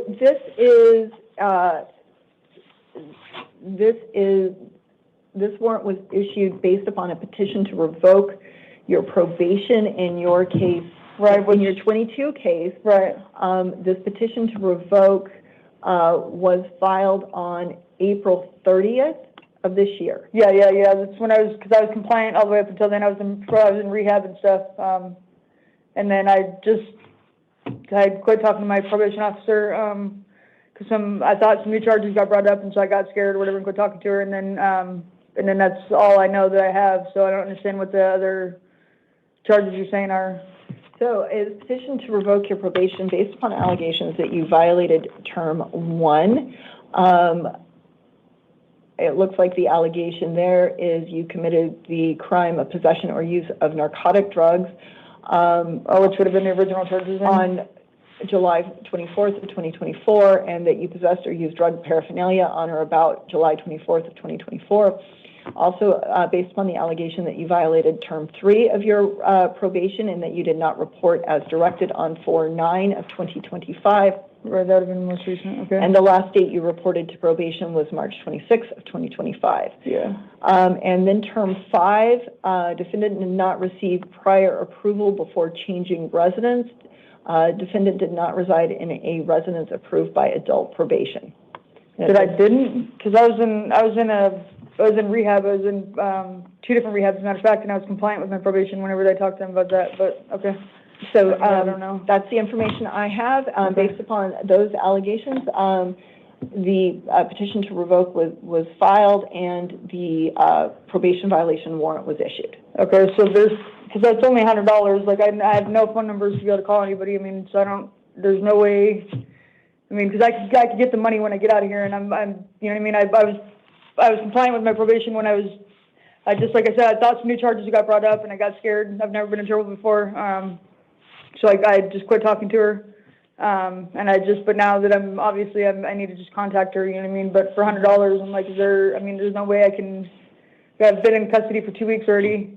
So officers should be able to provide you with information about contacting a bail bond company. All right, go ahead, step to left. Mark Fulkins, please, and then Terrence Cisco.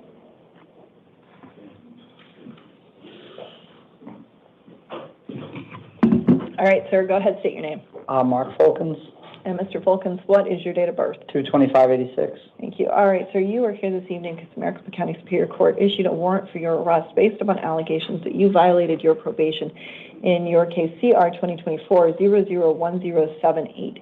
In that matter, I am appointing you an attorney, and I am setting hearings on November 26th at 8:30 in the downtown Maricopa County Superior Court. Also setting a secured appearance bond in the amount of $100. In the event you are able to post that bond and secure your release, I'm reminding you, you need to go to your hearings and you need to contact your probation officer within 72 hours. Okay. All right, go ahead, step to left, authorize your paperwork. Terrence Cisco, please, and then Gerard Cope. Good evening, sir. Go ahead, state your name. Terrence Cisco, And Mr. Cisco, what is your date of birth? 0507-1997. Thank you. All right, sir, you are here this evening because you were arrested yesterday on charges of possession of narcotic drugs, a Class 4 felony, and possession of drug paraphernalia, a Class 6 felony. I did find probable cause for both of those. I am appointing you an attorney. I am setting hearings on December 5th at 8:30 and December 9th at 8:30. Both of those will be in the downtown Maricopa County Superior Court. Will you go to those? Yes, I will. Then- I also have something for Tempe that I'm supposed to be doing on the 25th as well for fingerprinting. Okay. So, So based upon your promise to appear, I'm going to go ahead and release you on your own recognizance in this matter. I am requiring that you register with pretrial services. Pretrial services will do things like remind you of your upcoming hearing date, okay? All right, go ahead, step to left. with pretrial services, is that still right there in downtown Phoenix?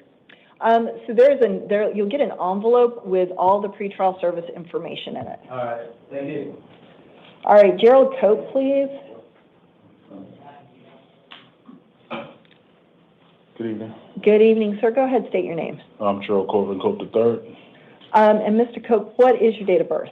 9/13 of 1977. Thank you. All right, sir, you are here because you were arrested yesterday on charges of possession of dangerous drugs, a Class 4 felony, and possession of drug paraphernalia, a Class 6 felony. I did find probable cause for both of those. I am appointing you an attorney. I am setting hearings on December 5th at 8:30 and December 9th at 8:30. Both of those will be in the downtown Maricopa County Superior Court. Will you go to those? Yes, ma'am. Based upon your promise to appear, I'm going to go ahead and release you this evening on your own recognizance. I'm requiring that you register with pretrial services. Pretrial services will do things like remind you of your upcoming hearing dates, okay? Okay. All right.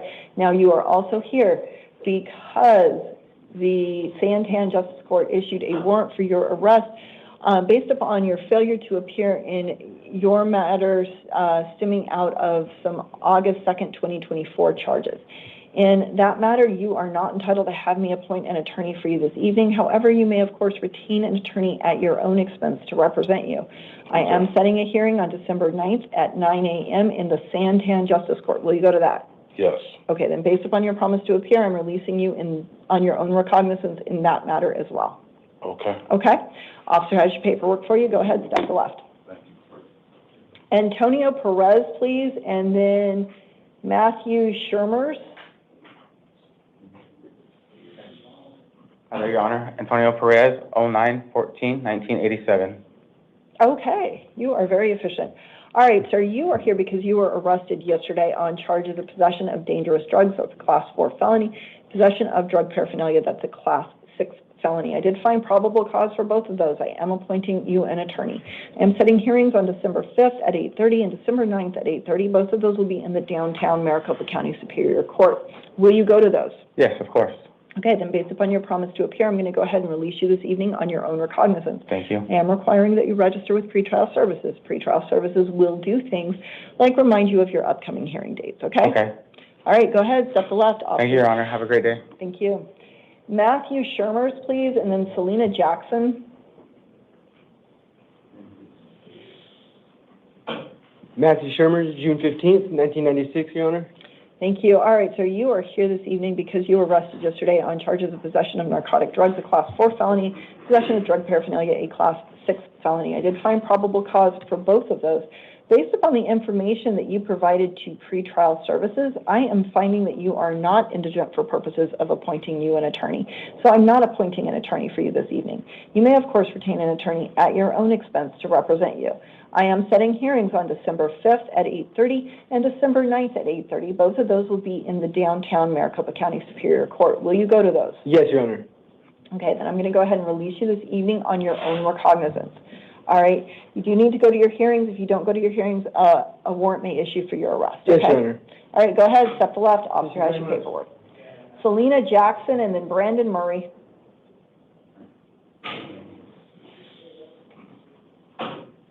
Selena Jackson, 10/12/78.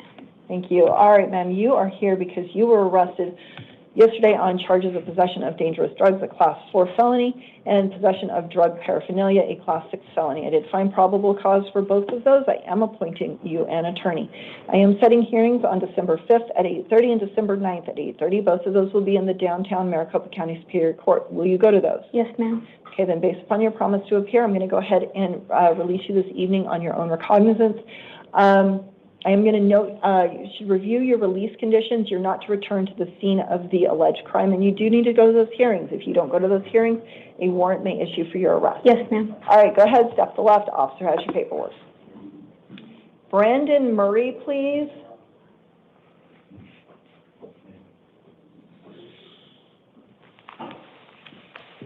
All right, Mr. Murray, go ahead, state your name. Brandon Murray, And Mr. Murray, what is your date of birth? November 20th, 1987. Thank you. All right, sir, you are here because you were arrested earlier today on charges of DUI, misdemeanor DUI with BAC of .08 or more, also a misdemeanor, and extreme DUI, BAC of .15 to .2, also a misdemeanor. I did find probable cause for all of those based upon the information that you provided to pretrial services. I am finding that you are not indigent for purposes of appointing you an attorney, so I'm not appointing you an attorney this evening. You may, of course, retain an attorney at your own expense to represent you. I am setting a hearing on December 11th at 8:30 a.m. in the Country Meadows Justice Court. Will you go to that? Yes, ma'am. And based upon your promise to appear, I am releasing you this evening on your own recognizance. Okay, thank you. Okay. Part of your release conditions, you're not to possess or consume any alcohol. I'm sorry, say it again. You're not to possess or consume any alcohol. Okay. Full release conditions are in your paperwork, as is the date, time, and location of your upcoming hearing, all right? Right. Go ahead, step to the left. All right. And then we need to clear. And do we have Miss Todd back on the phone? No, she's not. Miss Todd? Yes, Your Honor, I'm still here. All right, we are, is Mr. Soto ready?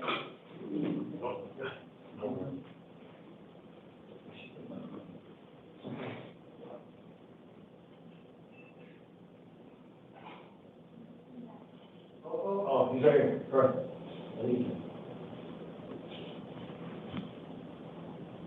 Yeah, let's leave him for a moment.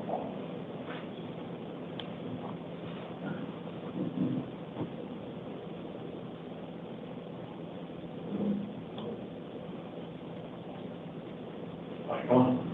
To the bench.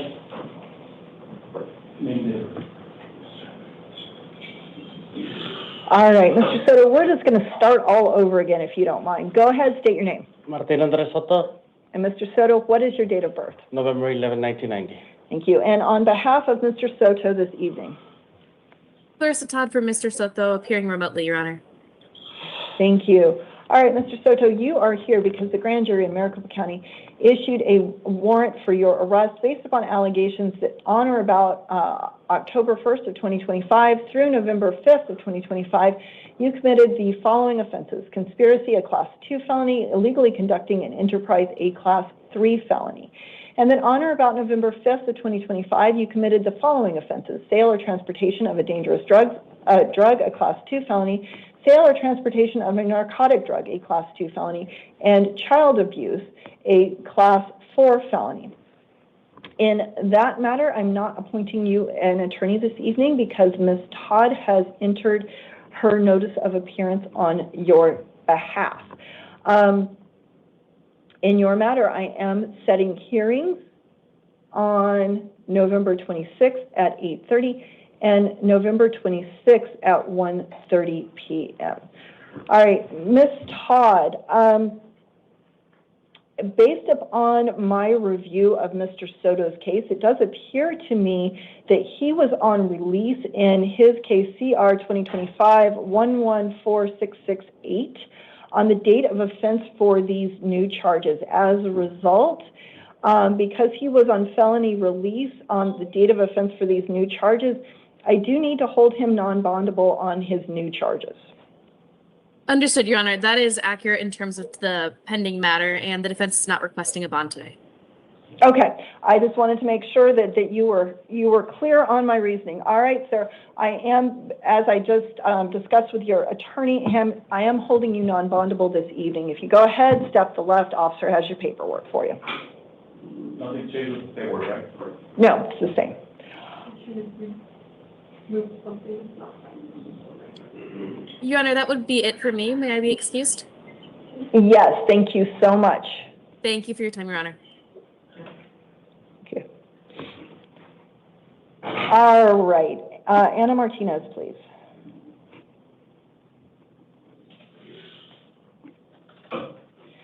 All right, Ms. Martinez, go ahead and state your name. Anaya del Martinez. And Ms. Martinez, what is your date of birth? It's 7692. Thank you. All right, ma'am, you are here this evening because the grand jury in Maricopa County issued a warrant for your arrest based upon allegations that on or about October 1st of 25 through November 5th of 2025, you committed the following offenses: conspiracy, a Class 2 felony, illegally conducting an enterprise, a Class 3 felony, and that on or about November 5th of 2025, you committed the offenses of sale or transportation of a dangerous drug, a Class 2 felony, sale or transportation of a narcotic drug, a Class 2 felony, and child abuse, a Class 4 felony. In that matter, I am appointing you an attorney, and I am setting a hearing on November 26th at 8:30 in the downtown Maricopa County Superior Court.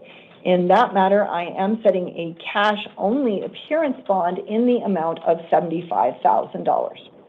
All right, go ahead, step to the left. Officer has your paperwork for you.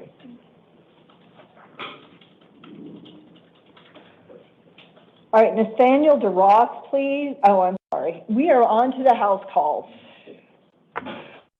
We have two house calls this evening. Our house calls are Nathaniel DeRoss and Darrenisha Owens.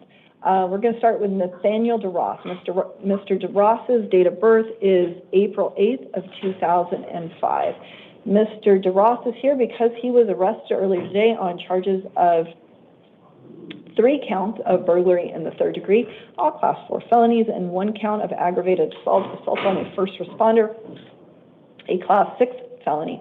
Did find probable cause for all of those. I am appointing him an attorney. I am setting hearings on November 26th at 8:30 and December 1st at 8:30. Both of those will be in the downtown Maricopa County Superior Court. In his matter, I am setting a secured appearance bond in the amount of $5,000. Now, our other house call is Darrenisha Owens. Ms. Owens' date of birth is January 19th of 1995. Ms. Owens is here because she was arrested earlier today on 2 counts of aggravated assault, adult on minor, a Class 6 felony, and 1 count of assault, a Class 1 misdemeanor. I did find probable cause for both of those. I am appointing her an attorney. I am setting a secured appearance bond in her matter in the amount of $7,500. In the event she is able to post that bond and secure her release, she would be subject to certain release conditions, including electronic monitoring. All right, that brings us to the end of our 5 p.m. initial appearance calendar, and we are going to go ahead and stand adjourned until 8. We are off the record.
Thank you. May be seated.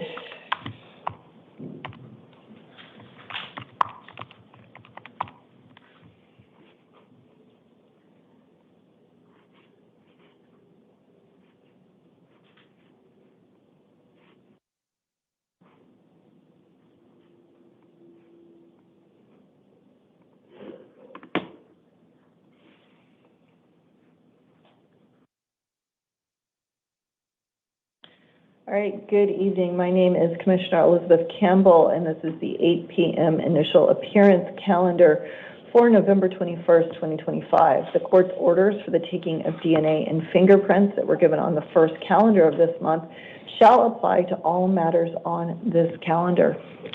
I now need to give a victim's rights advisement. If you are the victim of a crime with a case pending before this court, you are advised that you have rights under Arizona law that, among others, include the right to be treated with fairness, respect, and dignity, to a speedy trial, to be present at court proceedings, to choose whether or not to be interviewed by the defendant or the defendant's attorney, to be heard before the court makes a decision on release, negotiation of a plea, scheduling and sentencing, and to receive restitution from a person who is convicted of causing you loss. If you have not already been provided with a written statement of all victims' rights, please contact the Victim Services Division of the Prosecutor's Office. Persons appearing before this court are reminded that they have the right to remain silent and that anything they say could be used against them. Most of you have qualified for a court-appointed attorney. If you have not qualified for a court-appointed attorney, or even if you have, you may retain an attorney at your own expense to represent you. I will be calling you up individually. When your name is called, please proceed to the podium. At the conclusion of your matter, officers will have paperwork for you.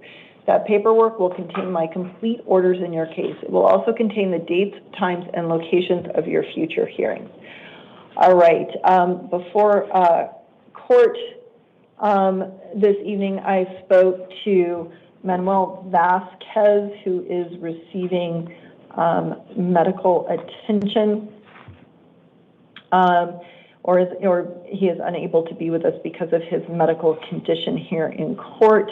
Mr. Vasquez's date of birth is October 11th of 1998.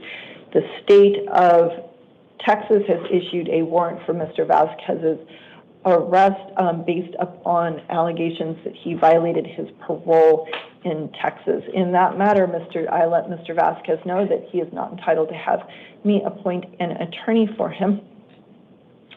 However, he may, of course, retain an attorney at his own expense to represent him. I let him know that I was setting a hearing on December 1st at 1:30 p.m. in the downtown Maricopa County Superior Court. I also let him know, because the warrant was for a parole violation, that I was holding him non-bondable on that warrant. All right, our first person we're going to see in court this evening is Tyshawn Bennett, please, and then Jesse Russell.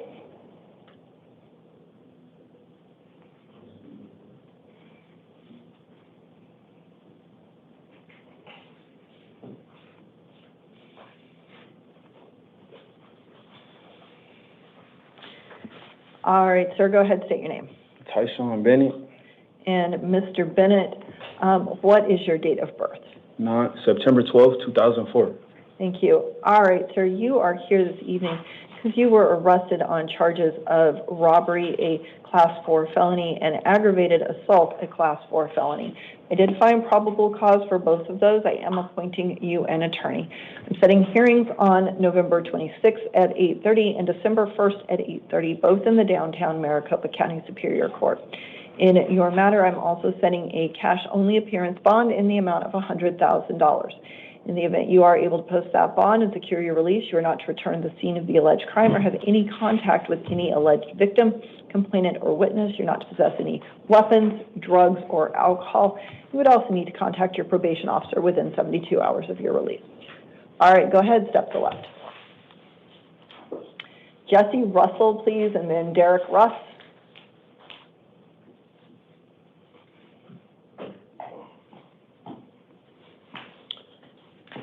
All right, sir, go ahead, state your name. My name is Jesse Russell. And Mr. Russell, what is your date of birth? May 10th, 1984. Thank you. All right, sir, you are here because you were arrested on 1 count of trafficking in stolen property in the first degree, a Class 2 felony, and 4 counts of organized retail theft, a Class 4 felony. I did find probable cause for all of those. I am appointing, based upon the information that you provided to pretrial services, I am finding that you are not indigent for purposes of appointing you an attorney. So I'm not appointing you an attorney this evening. You may, of course, retain an attorney at your own expense to represent you. I am setting hearings on November 26th at 8:30 and December 1st at 8:30. Both of those will be in the downtown Maricopa County Superior Court. I'm also setting a secured appearance bond in your matter in the amount of $10,000. In the event you are able to post that bond and secure your release, you not return to the scene of the alleged crime, of any contact with any alleged victim or complainant or witness. You may not possess any drugs without a valid prescription, and you may not possess or consume alcohol. You also may not go to any Walmart store. All right, go ahead, step to the left. Officer has your paperwork for you. Derek Russ, please.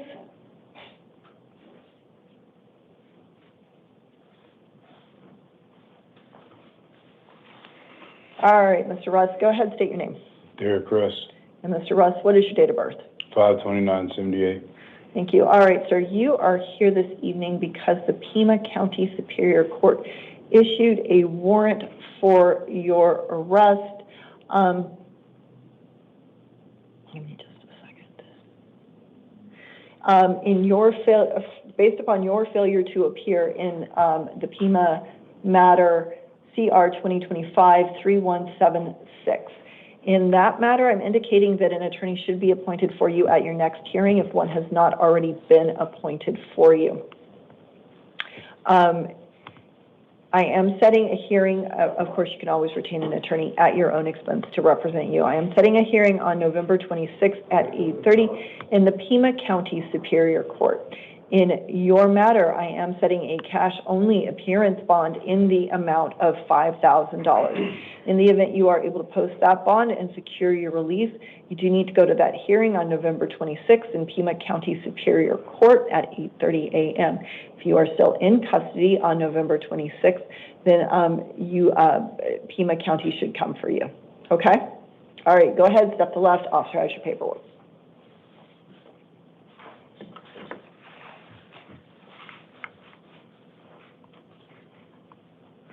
All right. All right, Bobby Bello, please, and then Alicia Morales.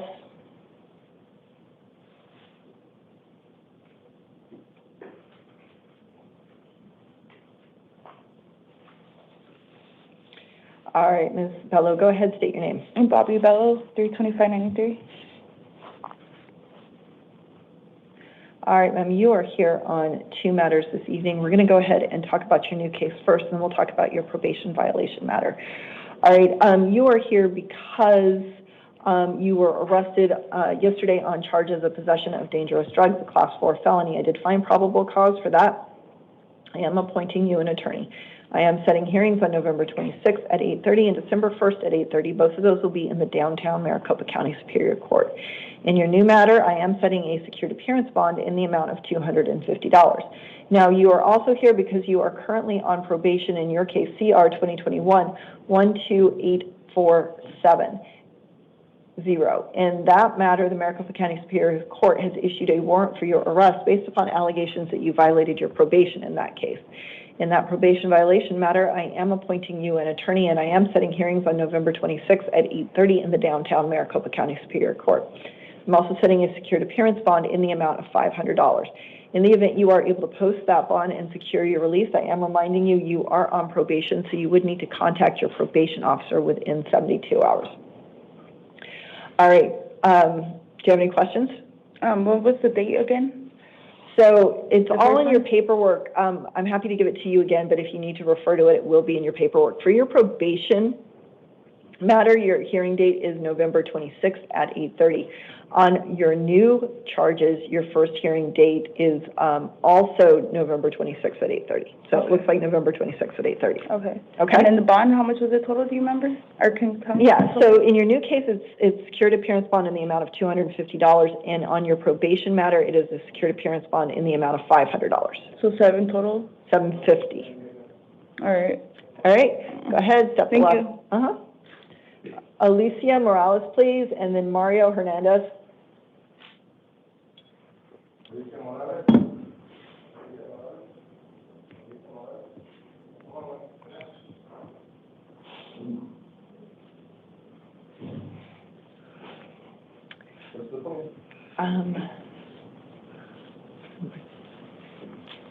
All right, ma'am, go ahead, state your name. Alicia Morales, Ms. Morales, what is your date of birth? September 28, 1983. Thank you. All right, ma'am, you are here because Maricopa County Superior Court issued a warrant for your arrest in a direct complaint matter. That direct complaint alleges that on or about April 26 of 2025, you committed the offense of possession or use of narcotic drugs, a class 4 felony. And on or about April 26, they're both April 26 of 2025, you committed the offense of possession or use of drug paraphernalia, a class 6 felony. In that matter, I am appointing you an attorney, and I am setting hearings on November 26th at 8:30 and December 1st at 8:30. Both of those will be in the downtown Maricopa County Superior Court. In your matter, I am setting a secured appearance bond in the amount of $400. All right, go ahead, step to the left, authorize your paperwork. Mario Hernandez, please, and then Jose Gallardo.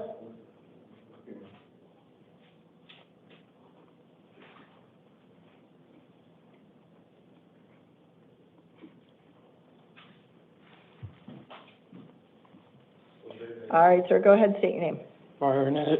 Mario Hernandez. And Mr. Hernandez, what is your date of birth? 5/31/2000. Thank you. All right, sir. You are here because Maricopa County Superior Court issued a warrant for your arrest based upon your failure to appear in your matter, CR 2024-151864. In that matter, I'm not appointing an attorney for you because if you were eligible to have an attorney appointed, one should already have been appointed for you. You can always retain an attorney at your own expense to represent you. I am setting hearings on November 26th at 8:30 in the downtown Maricopa County Superior Court. I'm also setting a secured appearance bond in that matter in the amount of $250. In the event you are able to post that bond and secure your release, I'm reminding you, you are on probation, so you would need to contact your probation officer within 72 hours. Okay. All right, go ahead, step to the left, authorize your paperwork. Jose Gallardo, please, and then Kaylee Kuta.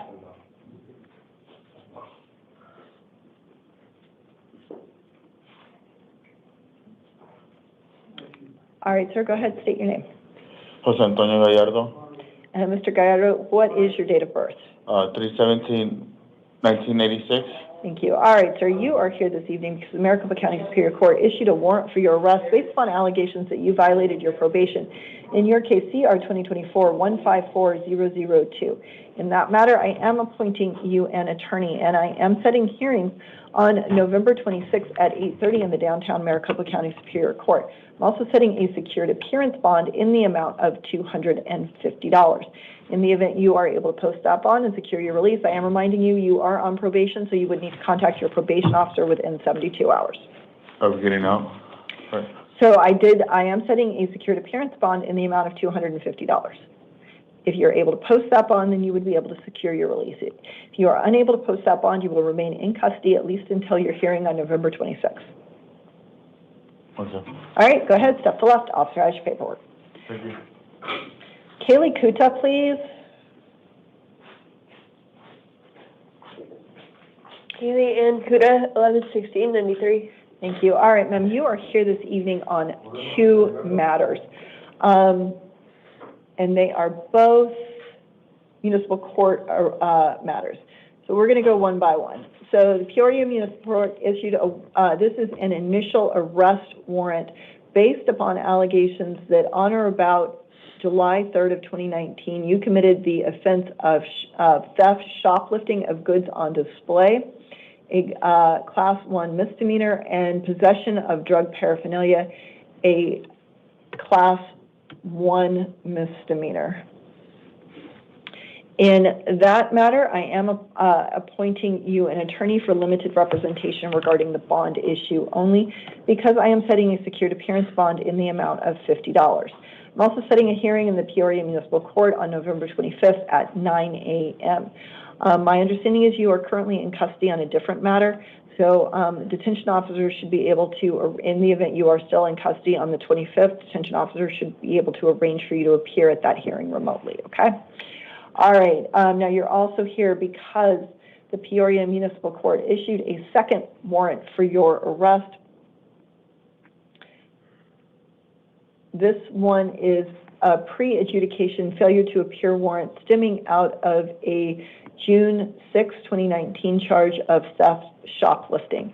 In that matter, again, I am appointing you an attorney for limited representation regarding the bond issue only because, again, I am setting a $50 secured appearance bond in that matter. I'm also setting a hearing on November 25th at 9 a.m. in the Peoria Municipal Court. All right? Go ahead, step to the left, authorize your paperwork. Heriberto Moreno, please, and then Elizabeth Aguirre. All right, Mr. Moreno, go ahead, state your name. Heriberto Moreno, And Mr. Moreno, what is your date of birth? 10/26 of 1997. Thank you. All right, so you are here because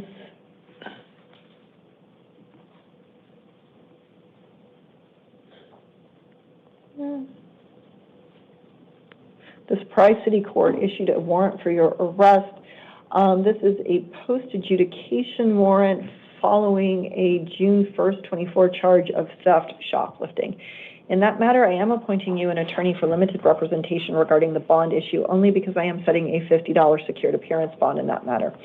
I'm also setting a hearing in the Surprise Municipal Court on November 25th at 1:30 p.m. My understanding is you are in custody on a different matter, correct? Yeah. Okay, so officers should be able to arrange for you to attend that hearing, that Surprise Municipal Court hearing remotely, okay? What was that again? Detention officers should be able to arrange for you to attend that Surprise Municipal Court hearing remotely, like by phone. Oh, okay. Okay, all right, go ahead, step to the left, authorize your paperwork. So I wouldn't have to go to court in person? No, for these justice and municipal courts, I think officers arrange for you to attend them remotely. Oh, okay. Okay? All right then. All right, thank you. All right, Ms. Aguirre, please, and then Lionel Romo.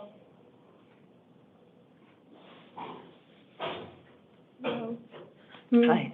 Go ahead, state your name, please. Elizabeth Aguirre, And Ms. Aguirre, what is your date of birth? November 24, 2003. All right, you are here because you were arrested on charge of theft, a Class 6 felony. I did find probable cause for that.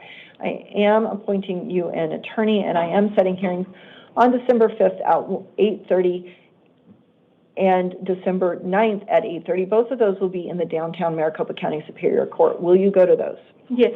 Okay, then based upon your promise to appear, I'm going to go ahead and release you this evening on your own recognizance. I am requiring that you register with pretrial services. Pretrial services will do things like remind you of your upcoming hearing dates, okay? Okay. You'll get an envelope with your paperwork this evening.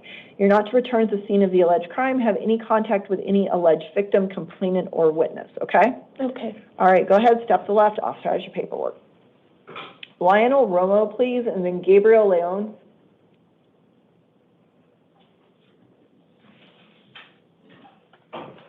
All right, Mr. Romo, go ahead, state your name. Lionel Romo, And Mr. Romo, what is your date of birth? 3/23/86. Thank you. All right, sir, you are here because you were arrested yesterday on charges of possession of dangerous drugs, a Class 4 felony, and possession of drug paraphernalia, that's a Class 6 felony. I did find probable cause for both of those. I'm appointing you an attorney. I'm setting hearings on December 5th at 8:30 and December 9th at 8:30. Both of those will be in the downtown Maricopa County Superior Court. Will you go to those? Yes, I will. All right, then based upon your promise to appear, I'm going to release you this evening on your own recognizance. All right, you do need to go to those hearings. If you don't, a warrant may issue for your arrest, okay? I understand. All right, go ahead, step to the left, authorize Thank your you. paperwork. Gabriel Leon, please, and then Elizabeth Barker. Gabriel Leon.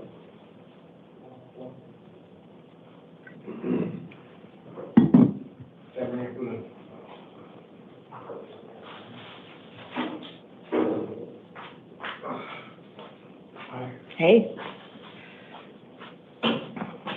All right, sir, go ahead, state your name. Gabriel Angelo Leon, And Mr. Leon, what is your date of birth? 8/26/1982.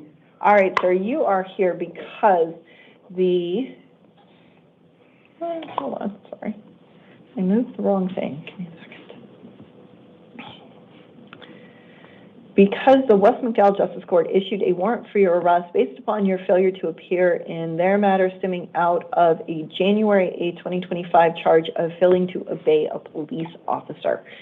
Now, I'm going to ask you a question. You don't have to answer me, but I'm going to ask it. I see you're wearing an orange top. Are you in custody on any other matter? I don't know. Okay. Nobody's told you? No. Oh, okay. All right. So in this matter, you're not entitled to have me appoint an attorney. However, you may, of course, retain an attorney at your own expense to represent you. I am setting a hearing on December 9th at 1:30 p.m. in the West McDowell Justice Court. Will you go to that? Yeah. Okay, then based upon your promise to appear, I'm going to go ahead and release you this evening on your own recognizance. You do need to go to that. If you don't go to that, a warrant may issue for your arrest, okay? All right. Okay, go ahead, step to the left. Officer has your paperwork. Elizabeth Barker, please, and then Diana Alvarez.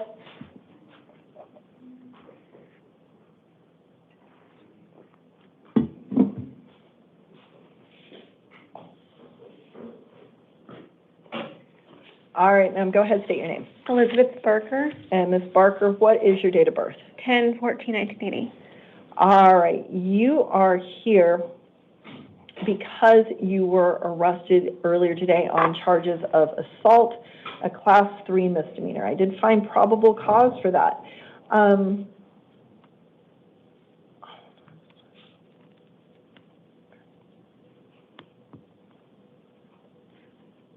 Alicia, we are going to need to reprint that because I clicked the wrong button. All right, in this matter, I am not appointing you an attorney. However, you may, of course, retain an attorney at your own expense to represent you. I am setting a hearing on December 9th at 2 p.m. in the Buckeye Municipal Court. Will you go to that? Yes. Okay. Can you tell me where this alleged crime occurred? At my house. Okay. And the victim, the alleged victim in this case is your adult son, is that correct? Daughter. Your adult daughter, Mhm. Okay. Does she live at the house with you? Mm-hmm. Okay. All right.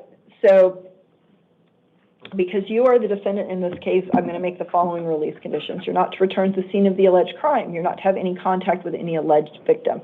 You're not to possess any weapons, no drugs without a valid prescription, and no alcohol.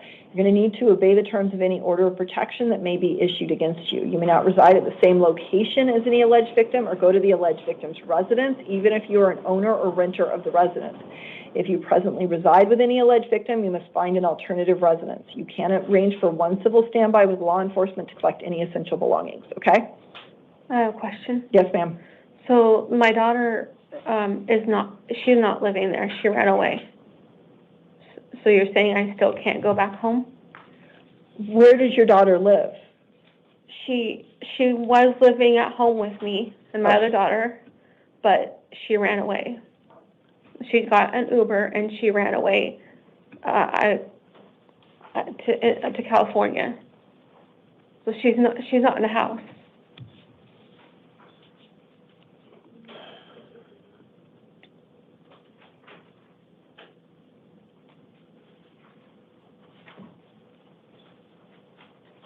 Okay.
Hold on.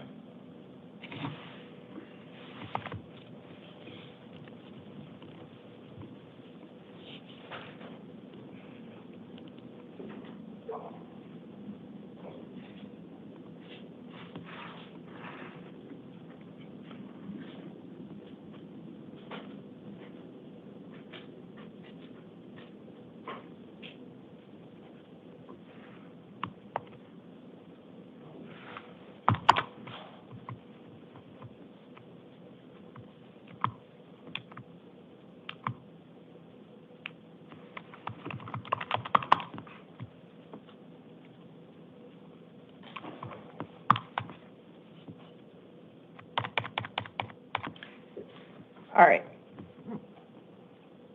So we are going to have to reprint this. All right. I am taking out, hold on, not quite ready to reprint it apparently. Sorry about that. Now I am. All right. I am taking out the provision that would prohibit you from returning to the scene of the alleged crime. You can return to the scene of the alleged crime, which you just told me is your house, right? Right. Okay. So, but you're still not to have any contact with the alleged victim, okay? Okay. I'm saying you may not reside at the same location as any alleged victim or go to the alleged victim's residence, even if you are an owner or renter of the residence. Here's the part I changed. If the alleged victim is presently residing at the residence, you must find an alternative residence, okay? Okay. That means if your daughter's living there, your adult daughter, the victim in this case, is living at your house, you need to find someplace else to live, all right? Okay. All right. Yes, ma'am. All right, we're going to get you that updated paperwork.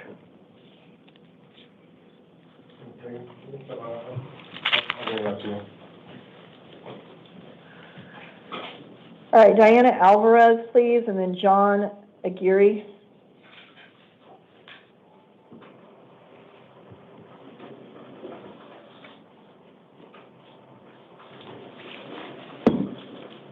All right, Ms. Alvarez, go ahead, state your name. Diana Alvarez, And Ms. Alvarez, what is your date of birth? 33192.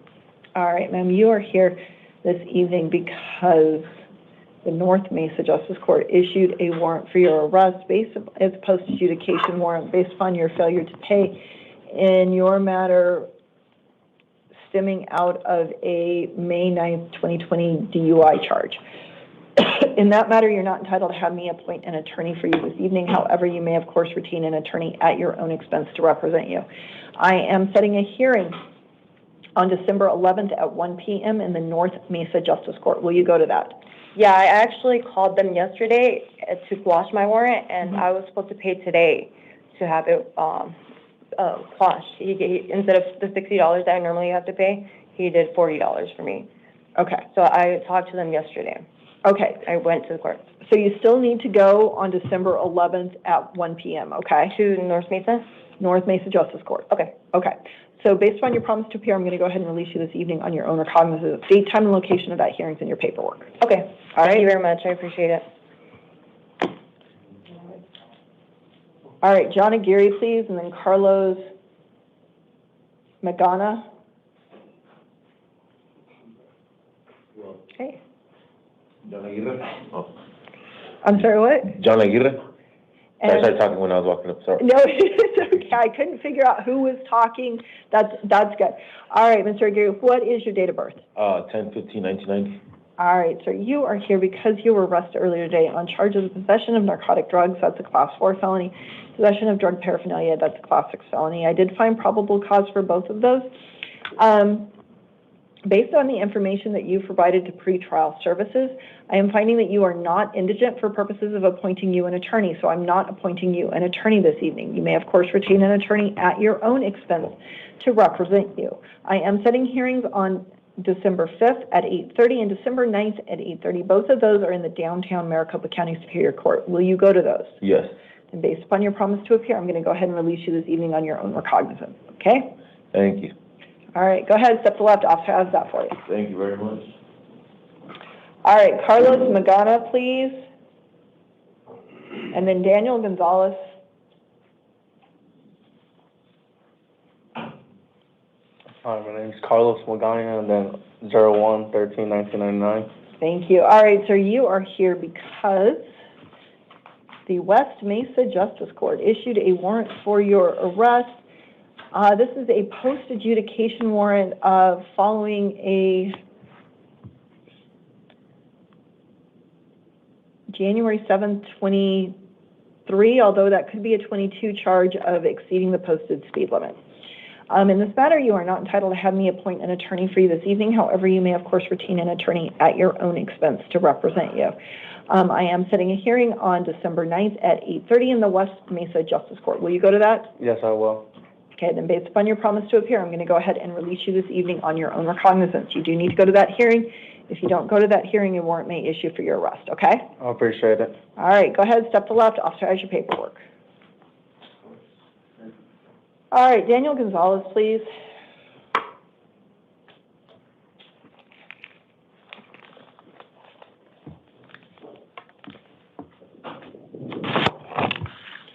All right, sir, go ahead, state your name.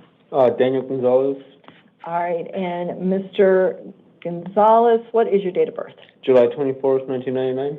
Thank you. All right, sir, you are here this evening because the state of Florida wants you back on its warrant. Before court, you were given some paperwork on a big white laminated card. Did you read that big white laminated card? I didn't quite understand everything on it. Okay, so we're going to go through some things, and you're going to have some choices to make, and you don't have to make any choice. So I'm going to give you information, and then when we get to the end, if you still have questions, I'll see if I'm able to answer them, okay? Okay. All right. As I stated, you have a warrant from the state of Florida. You have a choice to make at this time. You can choose to waive your right to an extradition hearing and be sent back to the requesting state within 30 days, or you can demand an extradition hearing and that a governor's warrant be signed by the governors of both states, that's Arizona and Florida, before you are sent back to the state of Florida. If you choose to waive your right to an extradition hearing, you would be held non-bondable in Maricopa County Jail for a period of up to 30 days to allow time for the requesting state to come for you. That 30 days would start tomorrow as long as you do not have any criminal charges pending against you anywhere in Arizona. If you do have criminal charges pending against you in Arizona, the 30-day period would not start until those charges are resolved. If you choose to have an extradition hearing, I will set your hearing for December 1st at 1:30 p.m. in the downtown Maricopa County Superior Court. I cannot appoint an attorney to represent you because extradition matters are civil in nature, but you would have the right to hire a lawyer at your own expense. You are entitled to bail, which in this case would be a secured appearance bond in the amount of $10,000. If you are unable to post your bail, you would be held in custody during that time or until another judge modifies your bail. A governor's warrant signed by the governors of both Arizona and Florida is required to extradite you to Florida. That process could take up to 90 days. All right, so at this point, you can make a decision about whether or not you want to waive your right to an extradition hearing and be held non-bondable here in Maricopa County for a period of up to 30 days to allow Florida time to come for you, or whether you want to go ahead with that extradition hearing on December 1st at 1:30. And then if I choose to do the extradition hearing, I have, how much would the bond be? So the bond would be $10,000 secured appearance bond. And if I'm currently on probation? In Arizona? Yeah. Would I have to wait for that to be finished, or would I have to, how would that work out? So I can't provide you with legal advice, but the court, if you talk to the court on December 1st, that judge may be able to let you know at that time. I'm not entirely sure.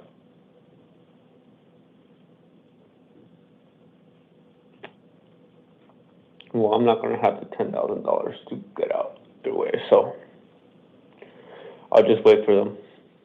Okay, so do you want to waive your right to an extradition hearing? What exactly is would I get trialed here?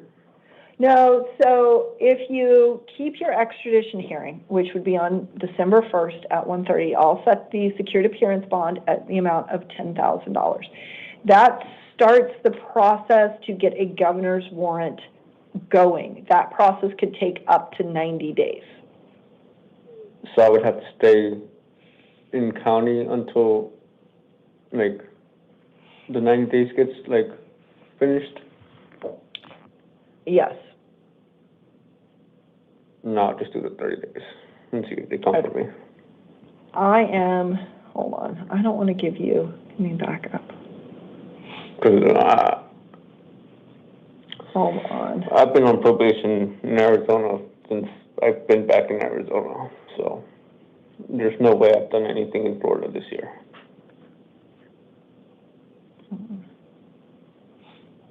Give me a second.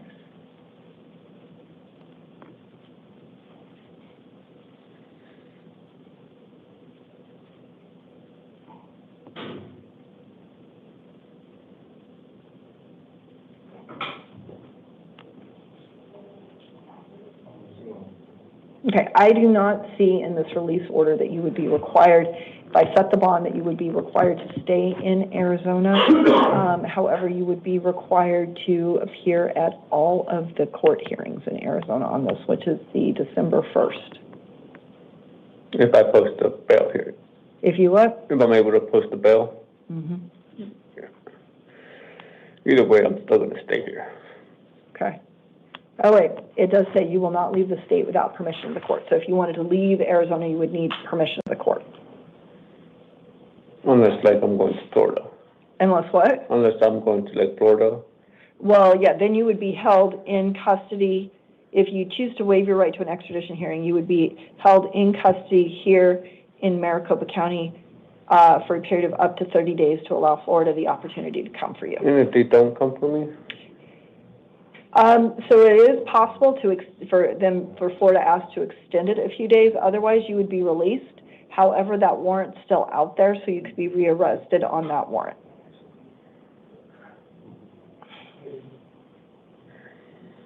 I'll do the 30 days. Okay. All right. And again, I don't know how your probation is going to impact that.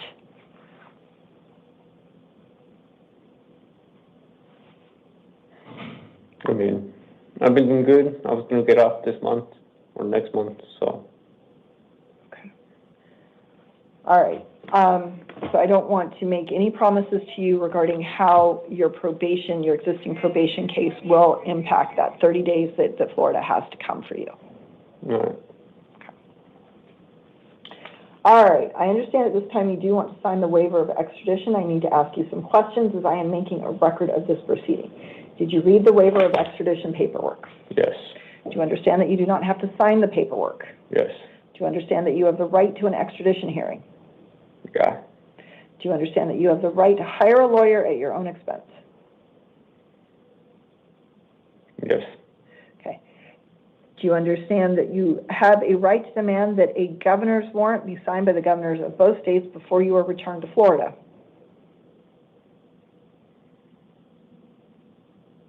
Yes. Okay. Do you understand that you have the right to bail? Yes. Okay. Do you want to give up those rights and sign the paperwork?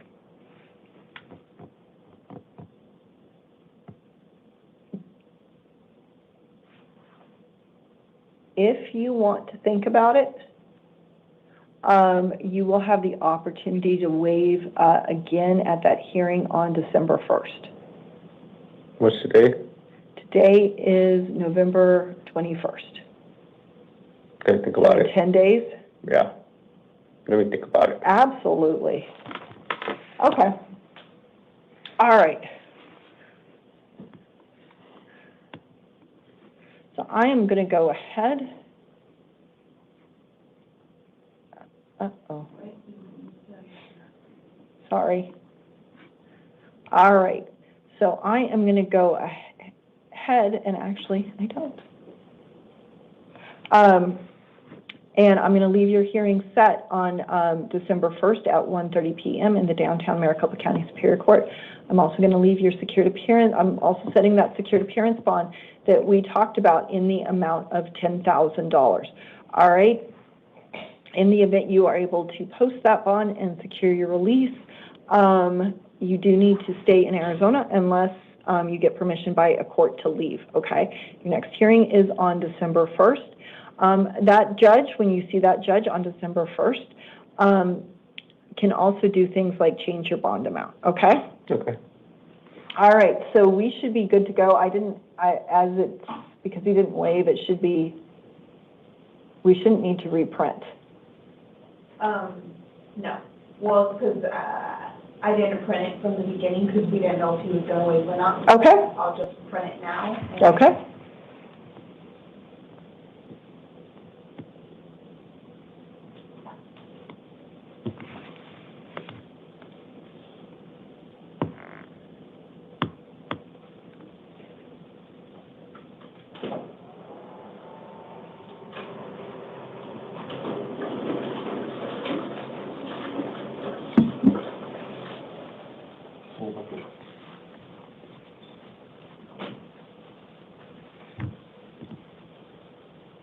And number 3 on the calendar is here. Okay, perfect. We'll do her next.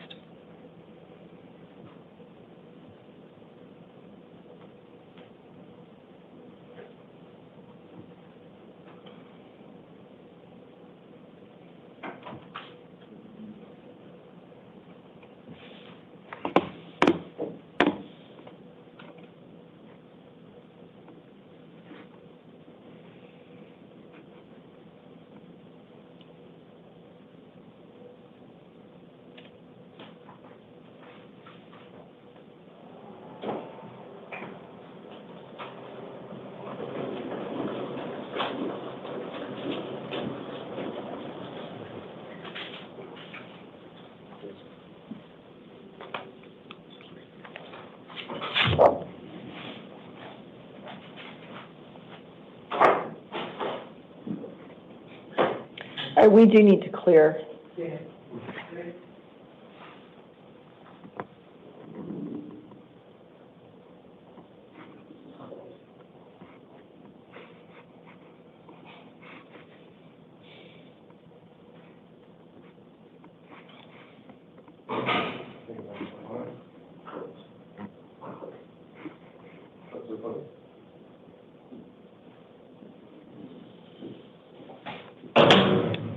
All right, ma'am.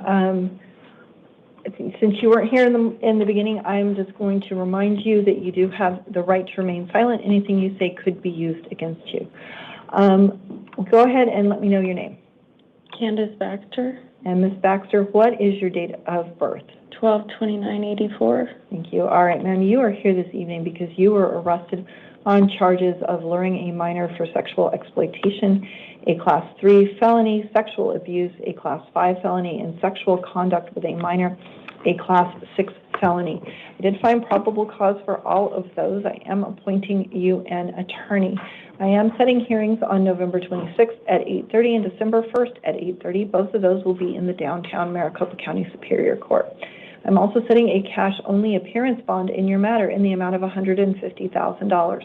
In the event you are able to post that bond and secure your release, you would be subject to certain release conditions, including electronic monitoring, house arrest.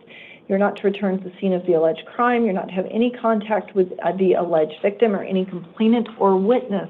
You're not to have any contact with minors. You're not to possess weapons, no drugs without a valid prescription, and no alcohol. Yes, ma'am. My daughter, How old is your daughter? 2.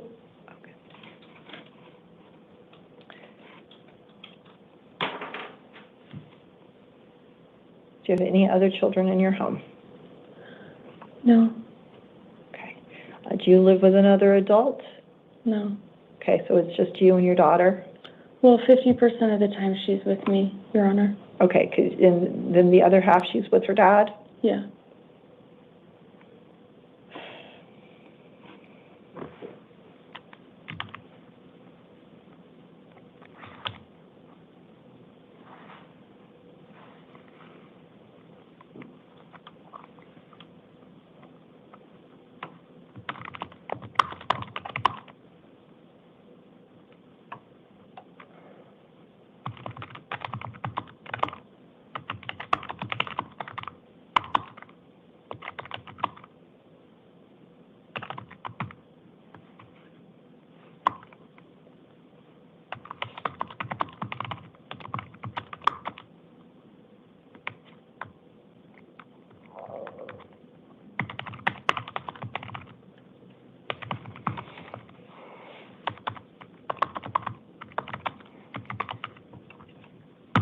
All right, I'm saying that you may have supervised contact with your minor child only if directly supervised by another adult. Okay. Okay? All right, no weapons, no drugs, no alcohol, and you also are going to need to obey any order against harassment that may be issued against you, okay? I don't know if there's one out there or not, but just in case, I did include that. All right, we can go ahead and print this. Sorry about that.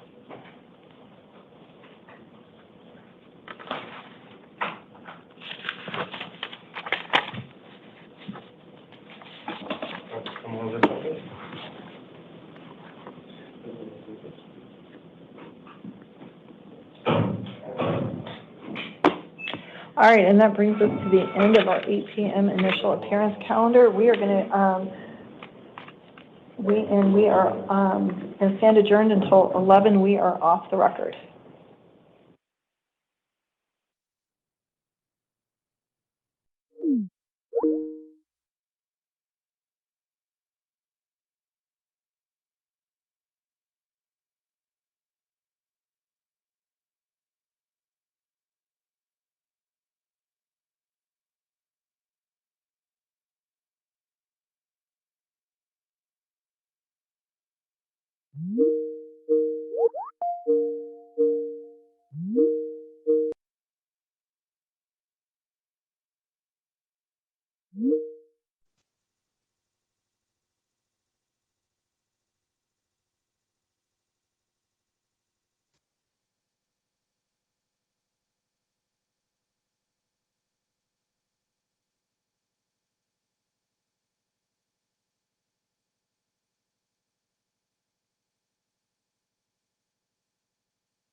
All right.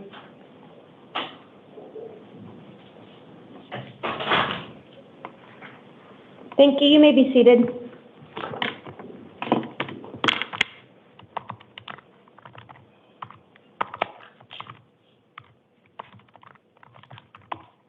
Good evening. This is the time set for the 11 p.m. initial appearance calendar on November 21st, 2025.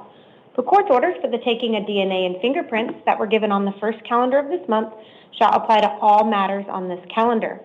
I will call you each one at a time to the podium. I'll provide a second name to sit in the chair outside of this room. I will let you know what you are here for, if I've appointed an attorney, if you have a bond, and what your release conditions are. I'm also going to go over the victim's rights advisement. If you are the victim of a crime with a case pending before this court, you are advised that you have rights under Arizona law that, among other things, include the right to be treated with fairness, respect and dignity, to a speedy trial, to be present at court proceedings, to choose whether or not to be interviewed by the defendant or the defendant's attorney, to be heard before the court makes a decision on release, negotiation of a plea, scheduling and sentencing, and to receive restitution from a person who is convicted of causing you loss.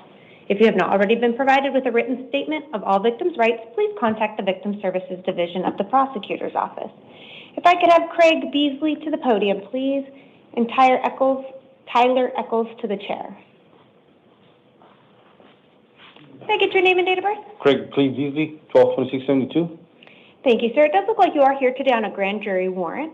It has an offense date of April 2nd, 2025, for one count of unlawful flight from a law enforcement vehicle, a Class 5 felony, an offense date of June 20th, 2025, for one count of theft means of transportation, Class 3 felony, and an offense date of June 26th, 2025, for one count of dangerous drug possession, a Class 4 felony. I'm appointing an attorney to represent you, and I'm going to set a couple of hearings. You're going to have an arraignment hearing December 2nd at 8:30 in the morning, as well as an evidentiary hearing December 2nd at 1:30 in the afternoon. At the time of these offenses, you were out on felony release for a different case that you have pending, so you're not eligible for bond on these charges. The time set for December 2nd at 1:30, that's the time set to determine if bond will be set on these new charges. Did you have any questions? Oh, ma'am. Please take a step to your left. The officer will get you that paperwork. Thank you, sir. Tyler to the podium, Sergio to the chair. Can I get your name and date of birth? Tyler Paul Eccles, 4/16/98. Thank you, sir. You are here today on a warrant from Pinal County Superior Court. It is a probation violation warrant that was issued. I am going to appoint an attorney to represent you and set up arraignment hearing in Pinal County, November 26th at 8:30. And they are holding you non-bondable on this case. So you will remain in custody and they'll transport you to that hearing. I was wondering, what if there was like things that would, make this case get dropped in the ones before? What if there was like a possible way of, winning? Like if I wasn't being charged with them or, pleading guilty off the bat, would that still put me in warrants in both counties? I'm not sure if I understand your question. I don't really know how to word it because I never really, so let's say that this case gets dropped because of, miscellaneous, whatever happened. The probation? Well, because I got searched, I guess if... Are you referring to a separate case? The case you were seen for on November 17th? What's the probation violation for? This is in Pinal County, and it doesn't give me the allegations. The warrant just simply says that it's a probation violation, so I don't have any additional information. I don't know what the underlying charge is or what the allegations are as it relates to your current probation violation in Pinal County. It just simply says they issued this on November 17th, 2025, and that they're holding you non-bondable. Okay, all right, thank you very much. All right, thank you, sir. Just step to your left, the officer will get you that paperwork. Sergio, to the podium. Adrian, to the chair. Your Honor, we have Adrian inside the holding bank. Okay. Are you going to be able to bring him in here, or what does it mean when he's in the holding tank? Once he can do it, then we can pull him in here. Okay. May I get your name and date of birth? Sergio Pereira Rodriguez, September 9, 1979. Thank you, sir. You are here today on a new case. It is for one count of taking the identity of another, a Class 4 felony. Probable cause has been found, and I'm appointing an attorney to represent you. You will have a status conference November 26th at 8:30, a preliminary hearing December 1st at 8:30. You have a secured appearance bond in the amount of $5,000. In the event you post that bond and are released from custody, you do have written conditions. You may not return to the scene of any alleged crime, no contact with any alleged victim, complainant, or witness. All of that will be in your paperwork. Do you have any questions? No. If you'll step to your left, the officer will get you that paperwork. Thank you. Can I have Trevor Terry to the podium and Jason Rice to the chair?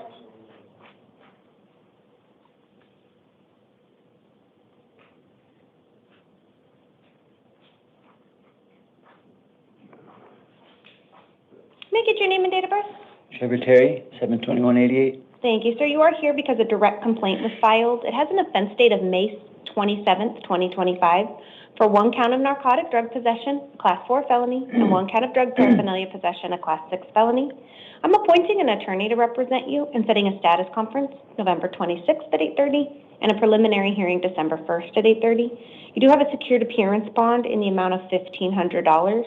It's my understanding you're currently here on 2 additional cases, one in which you're being held non-bondable on a probation case.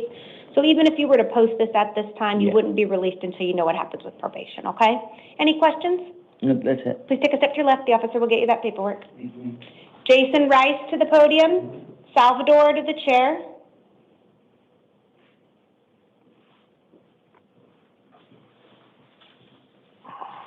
May I get your name and date of birth? Jason Rice, And your date of birth. 11/11/76. Thank you, sir. You are here today on 3 cases. They are all probation violation warrants with allegations that you violated terms 3, 5, 6, and 15. I'll appoint an attorney to represent you and set a probation revocation hearing November 26th at 8:30. You have a secured appearance bond of $500 in one case, $250 in each of the other cases, for a total bond in the amount of $1,000. In the event you were to post bond and be released from custody, you would have written conditions of release. Some of those things include not possessing weapons or alcohol and contacting your probation officer within 72 hours of release. Do you have any questions, sir? No. Please step to your left, the officer will get you that paperwork. All right, thank you. Is that Adrian in there now or no? Oh, no. Okay. No. I thought I saw him walk by. Salvador to the podium and Brian to the chair.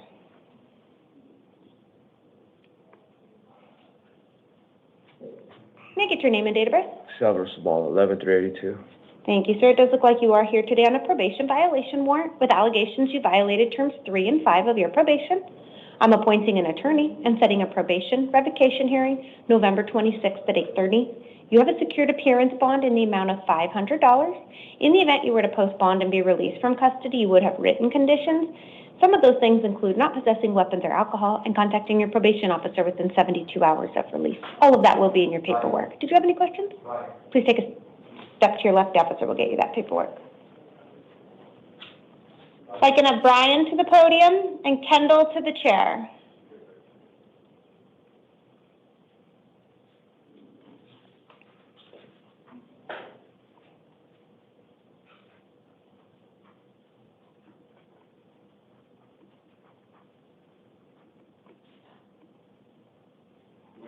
Yes. Can I get your name and date of birth? Brian Anthony Hunt, And your date of birth, sir? 2581. Thank you, sir. You are here today on a warrant from the El Centro Justice Court.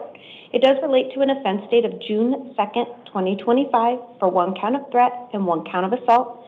You failed to appear at a hearing, and as a result, this warrant issued September 5th, 2025. I am appointing an attorney to represent you and setting an arraignment hearing November 26th at 8:30. That's in the El Centro Justice Court. You do have a secured appearance bond in the amount of $500. In the event you were to post that bond and be released from custody, you would need to ensure that you follow all written conditions of release. Some of those things include not possessing any drugs without a valid prescription, not driving a motor vehicle without a valid driver's license, and then make sure you attend all of your future hearings. Otherwise, another warrant will issue and you'd forfeit any bond you posted. Did you have any questions, sir? No. Please take a step to your left. The officer will get you that paperwork. Kendall to the podium. Riley to the chair. Hello.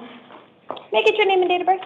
Yes, Kendall Shea Guilford, 12/17/1992. Thank you, ma'am. You are here on 2 probation violation warrants with allegations that you violated terms 3, 4, 5, and 15. I'm going to appoint an attorney to represent you and set a probation revocation hearing November 26th at 8:30. You have a secured appearance bond of $750 in one case, $100 in the other, for a total bond of $850. In the event you were to post bond and be released from custody, you do have written conditions of release. It will include not possessing weapons or alcohol and contacting your probation officer within 72 hours of release. Did you have any questions? Please take a step to your left. The officer will get you that paperwork. Riley to the podium. Alexis to the chair.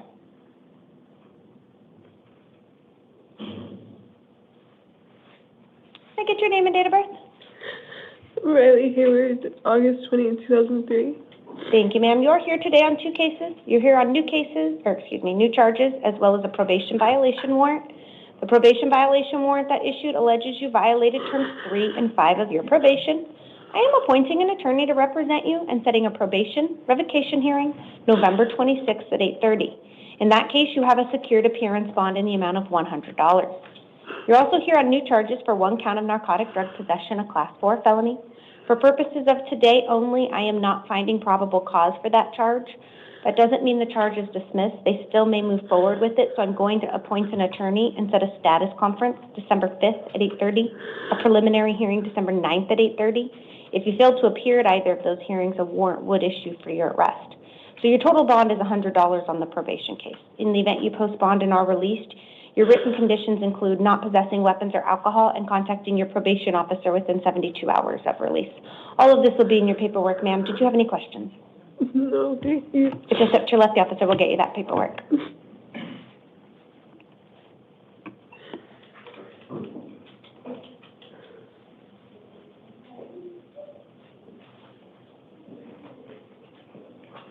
Do you need the use of an interpreter? Spanish, no? Yes, he does. 1 moment. Okay.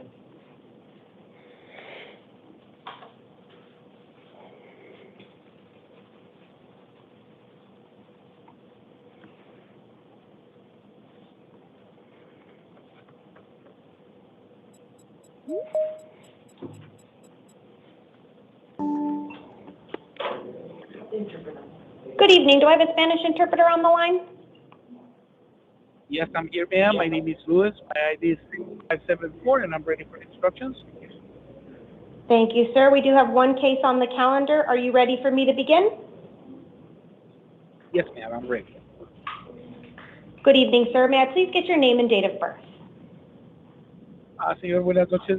¿Me puede proporcionar, por favor, su nombre y su fecha de nacimiento? Alexia Acosta Ontiveros, el 3 de marzo, 3 del 19 de marzo del 90. Oye, Alexis Acosta Ontiveros, and date of birth is March 19th, 1990. Thank you, sir. You are here today on a grand jury warrant. Sí, el día de hoy está usted acá con una orden de arresto del gran jurado. It is for an offense date of April 27th, 2023. I'm sorry, this is the Spanish interpreter. May I have the date again? Yes, April 27th, 2023. Es con respecto a un incidente ocurrido el 27 de abril de 2023. It is for one count of conspiracy to commit possession of narcotic drugs for sale. Y es un cargo de conspiración para la posesión de sustancias de drogas para la venta. And one count of sale or transportation of narcotic drugs. De igual manera también por venta y transporte de drogas narcóticas. Those are both Class 2 felonies. A esos son dos delitos mayores clase 2. You have an additional count for illegal control of an enterprise, a Class 3 felony. Y también tiene un delito, una acusación por conducción ilegal de digamos, como un negocio, que esto ya es un delito grave clase 3. I am appointing an attorney and setting a hearing November 26th at 8:30 in the morning. Estoy apuntando a un abogado para que pueda apoyarlo y la audiencia está puesta para el día 26 de noviembre a las 8:30 de la mañana. You have a cash bond in the amount of $100,000. Tiene una fianza de $100,000. In the event you post bond, you will have written conditions of release.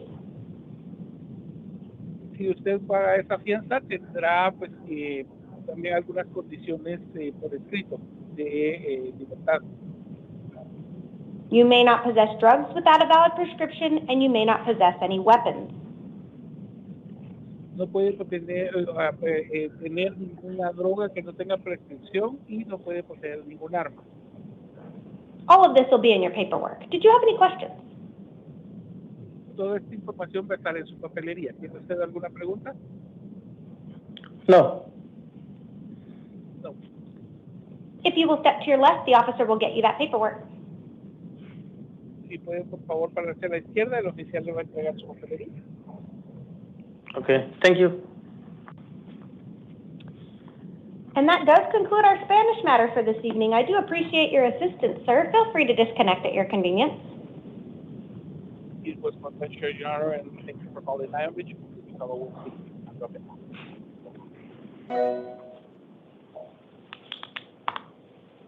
I believe that's everybody except for Adrian and our house call, so I'll go ahead and put the house call. Oh, do you have Adrian out there? Oh, great. Can I have Adrian to the podium? Adrian.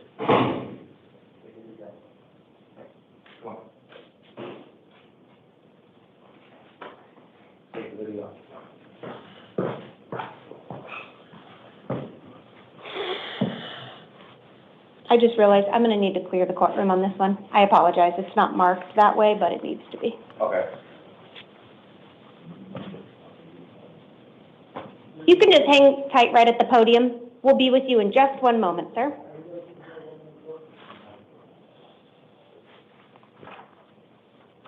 Should we mark that one now? Number 10 should have been a knock. Should we mark it now? Okay. You didn't want it? I'll start with number 9 for now.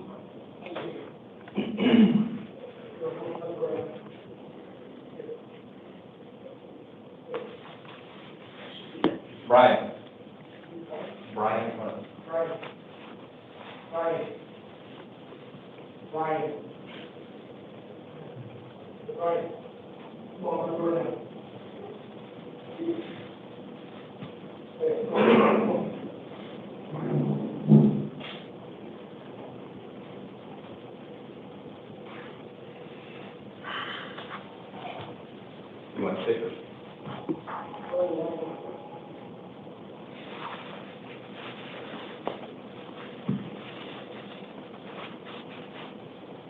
right, sir, may I get your name and date of birth?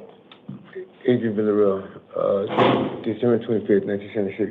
Thank you, sir. You are here today on two cases. You're here because a grand jury warrant was issued, and you're also here for some new charges.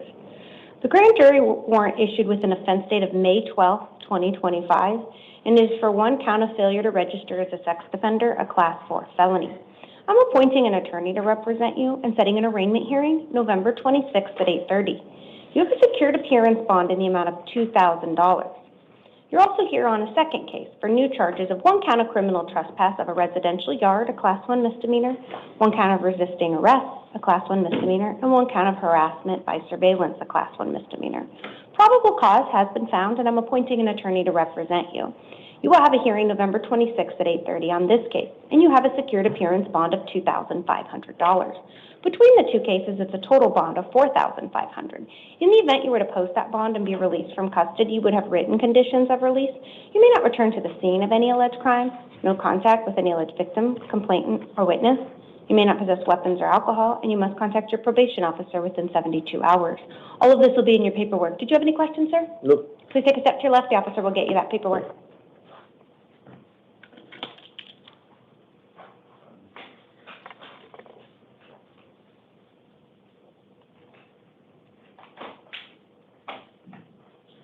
I'm gonna take him back, and then I'll be back for the house call. Thank you.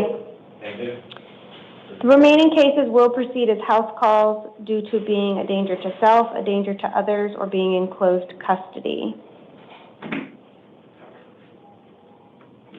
Number 21, Victor Castro. September 13th, 1983 is here on a justice court warrant.